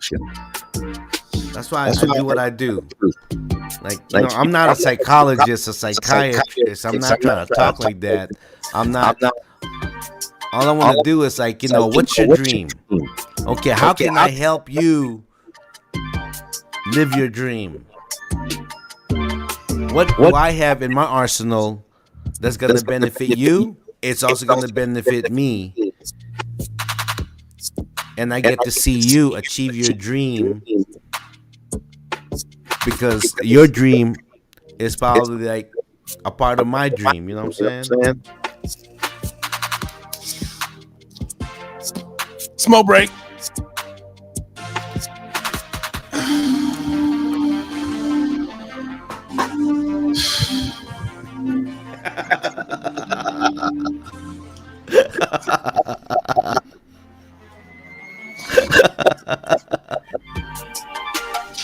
Yeah, I gotta do that on the other side. Man, it's gonna be dope here in a little bit when we just get together and we do our thing. I want to let the audience know, when I do touch down to Reno, whatever that is,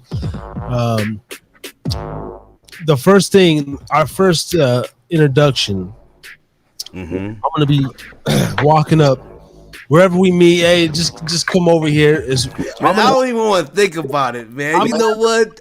I'm gonna have because it's gonna be so. Bro, I'm gonna have my camera out as you pull up. Like, we're gonna vlog the whole shit, but I'm gonna make sure tonight to where we getting straight into the mix. Like, hey, I got the shit set up. Let's go straight into podcast mode, and we're gonna make hella content. But it's gonna be the first time like two friends seeing each other in over a decade and a half physically, and it's gonna be dope, man. It's gonna be the start of something. On our show, to be the Reno show, man. It's like put Reno, like make noise up in here. Yeah, ideas over ideas over ideas. It's going crack. It's going crack, man. I'm just buying my time, bro. Man, comedy, UFC, MMA, fighting, martial arts school, 3-on-3 basketball, talent show. You know, a multimedia community center. Like, man, it's. You know, I want to just basically all the talent to come through. Yeah. Wherever you're gonna go, you got to come through Reno first. You know, this is where we provide you everything that you need to know and prepare you. I know how to make this into a business, man, and protect the artists. And protect the artists with a proper policy, so that way, if anything happens to them, you know, boom.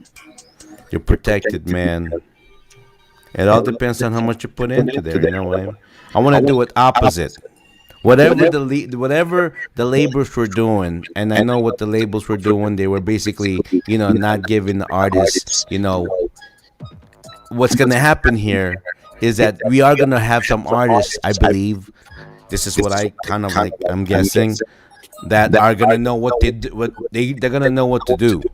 They'll know how to handle their masters. They know how to do all that. And then there are those that are going to be like, I just want to perform. I don't know nothing about that. And I want to be able for us to be able to manage that, but the right way. You know, like my vision is always like, okay, so whoever is next of kin, whether it's your child or whatever, your grandmother or your aunt, whatever, your brother, your sister, whatever, your neighbor, whatever.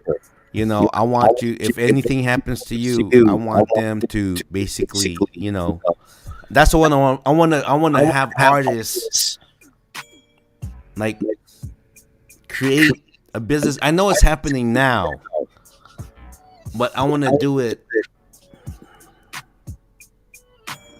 You know what? I really don't know how it's going to be, but I know whatever it is going to be good. You know, whatever it is. And that's why, you know, my dream is to basically maybe do some 20-minute shorts about a story, to where we get to tell a story in 20 minutes time, what it's about, and at the end it has a moral to it. But what's going to draw them is the fact of that, you know, the soundtrack, it's not from anybody, it's coming from us. It's our track. It's the people that come through our network that made this track, the soundtrack for this little 20 minutes short.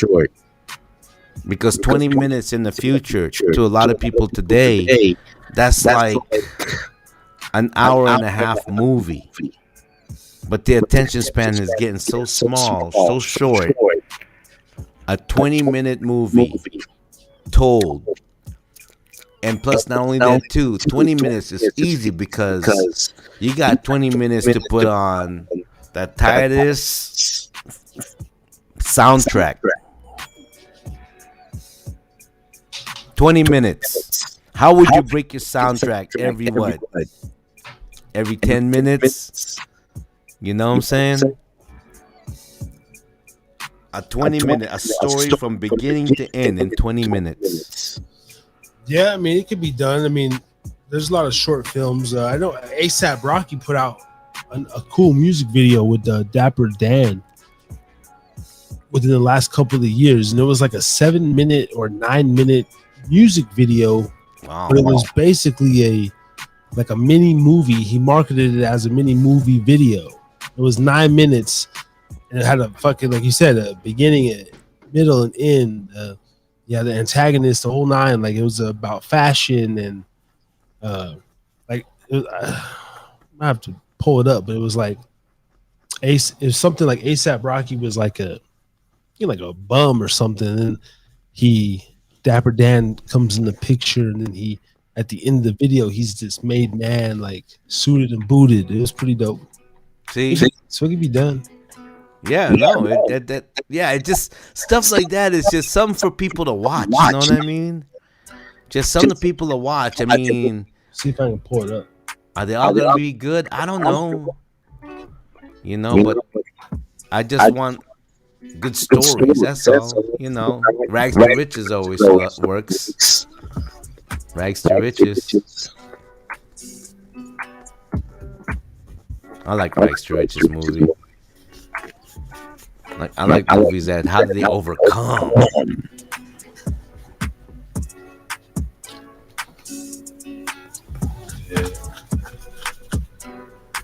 See if I can even pull it up.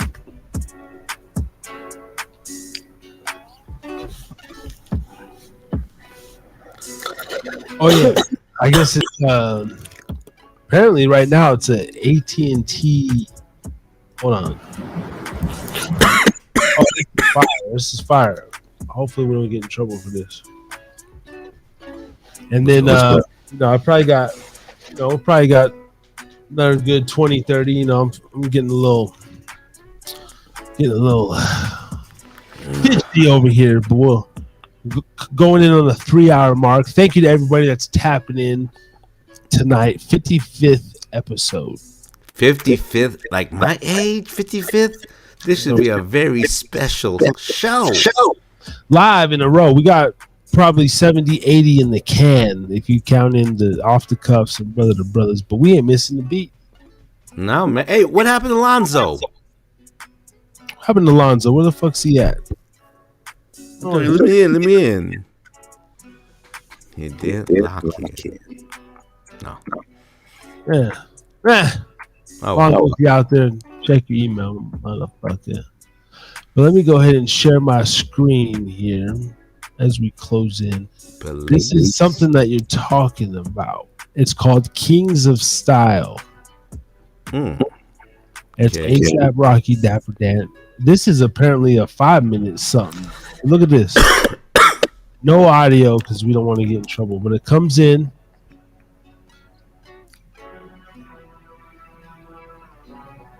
ASAP Rocky's like, yo, can I get that? Yo, I got these right here. Hey, check that out, man. Yo, man, check it out, brother. I'll give it to you for $450. Hey, man, $450, man. Hey, yo, I'll give you 2 for $8. 2 for $8, what that mean? It means you be back here tomorrow. You know, give me the money. I'll give you 2 more. All right, word. All right, brother. I'm telling you, this is the finest leather. For real? Think about it. Let me know. All right. Yeah, he starts to see the vision. Boom.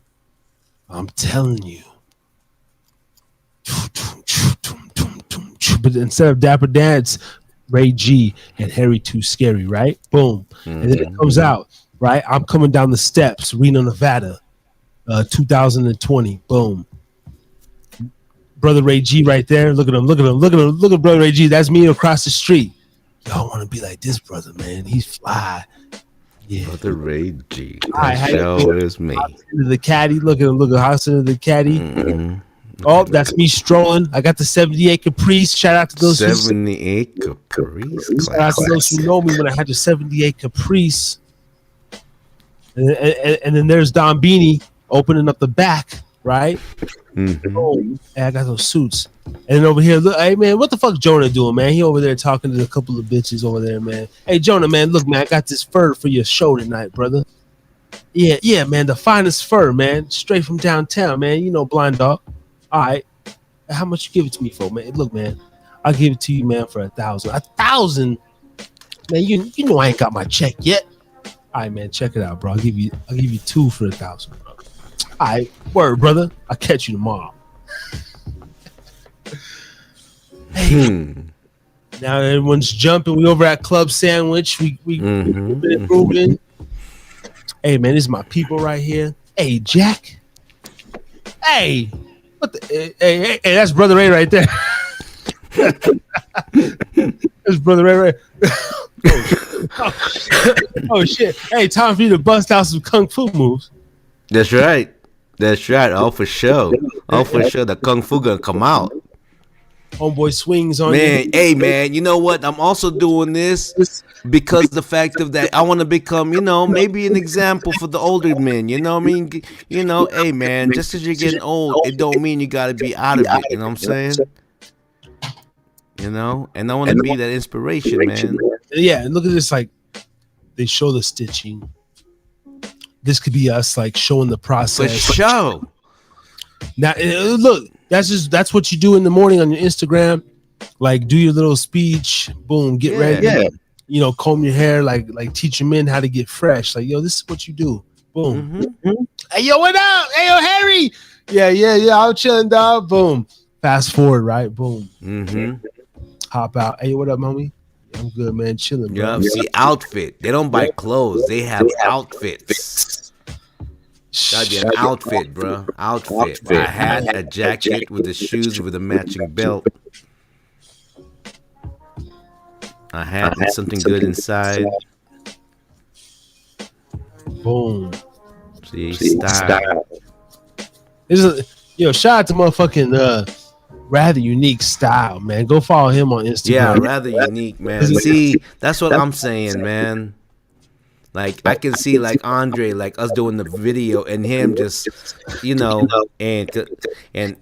playing the music and his clothes be changing, stuff like that. Boom, boom, boom. Yeah. And he has, what you call it, mannequins and shit set up in his crib and fucking. Yeah. He doing that whole thing. See, when I used to read a lot of GQ magazine when I was young. I started like maybe when I was 14 years old because I was really into clothes because that's how come I learned how to sew. Hold on, let me just get my hot water. But anyways, so I learned how to sew, and plus too because a man with like an average smaller stature.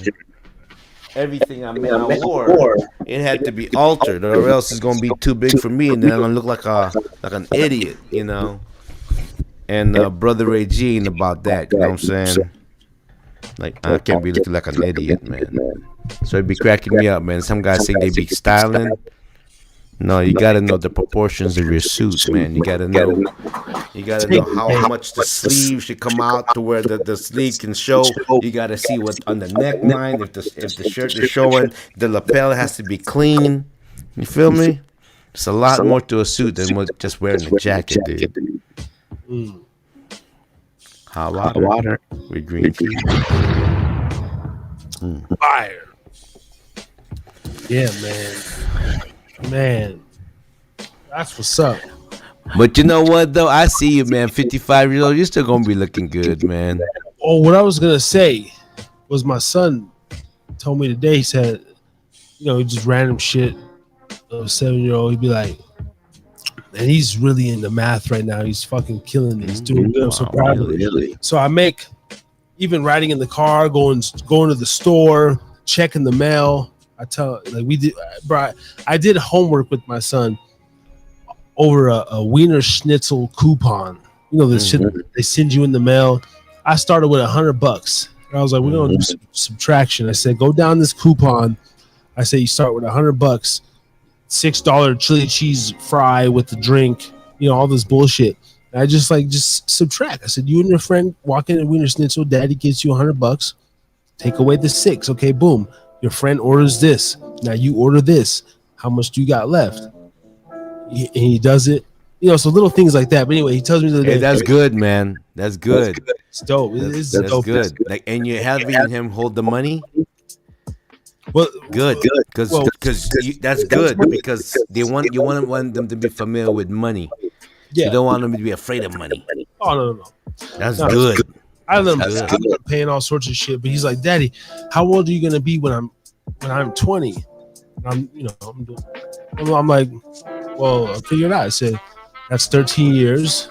I said, you're 7. I'm 35. I said, 48. I'm like, yep. And he's like, that's good because he's. And I told him, I said, so you're still. So I said, you're thinking. Wait, he said 48 that fast? Yeah, 48. Took him like a couple seconds after I said, well, think about it. Good, my boy. But he said, yeah, I don't want you to be too old where you can't run. And I said, wow. So I said, so you're already thinking about when you're like kind of a grown man and you still want to hang out with dad? And he's like, yeah. I'm like, that's dope. I said, bro, sounds crazy, but I'm going to be better at 48 than I am now. Hell yeah. I said, we going to run. We going to work out. Yeah. All that shit. I said, I said, I'm going to have my energy, man. No, I'm going to start running again. And I want to get me a bike. It's basically the secret to a good heart, bro, is you just got to keep moving the legs, dude. The secret to like really like the best way to just keep your stomach flat. And then, because I noticed like when I go like 6 laps, which is a lap is a mile. So I go 6 miles on Sundays. And I noticed that a lot of my strain is on my ass. So a lot of my muscle is back there. And I'm looking back down going, no wonder I was a fast runner. Because I got my glutes. It just, and so I never had like, running, juking, and then fast, just foot race. I was always been comfortable with that, So, and I go, I know why now I'm older. I'm going because my strain is all on my ass. That's crazy, man. Yeah, it's been dope, man. It's every day is a good vibe, a good moment with my kids. Nah, especially when you come over here, man. I mean, it's like come over here, man. You'll be my motivation, man. Like we're gonna start eating well, like maybe going for walks and. So before the show, I went to we go to the driving range, go hit some balls, teach them how to swing and everything, and it's good, man. So we're gonna do a lot of stuff. Holler at you on the back end, and yeah, man. Like when I get over there, I got a little fun budget because I'm chilling, whatever. We're just gonna go hang out, man. I want to go out to the driving range. Let's go hit some balls. You know what I'm saying, and just have a good time, man. Go hang out and fucking do all the stuff that we've been missing out on. Yeah, and it'll be great because the weather is starting to clear out and everything. Yeah, man. Springtime. Yeah. Springtime. Yeah, man. I'm gonna wrap up over here. All right, man. Get my night on the road. Another Thursday night in the books. I don't even know. Hey, man, it's been great. Good engagement once again. Shout out, buddy. So here it is. I'm leaving. Sayonara. We will see Brother Ray G again next week. Not missing the beat. Episode motherfucking 056.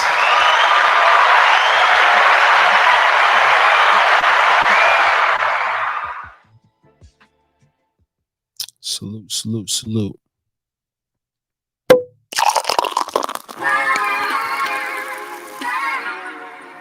Another 3-hour show in the books. It's Rants, of course. We'll see y'all next week. Like I said, episode 56. Hopefully every week it's getting doper and doper on the motherfucking Harry's Drinking Again podcast. I'm your boy Harry Too Scary, aka Mr. Harris. It's been wonderful. Shout out to DJ Steady for coming through, making it happen in the building. Go subscribe to his channel. And we got a lot of stuff coming in the works. Unhappy Hour. Stay tuned. We out.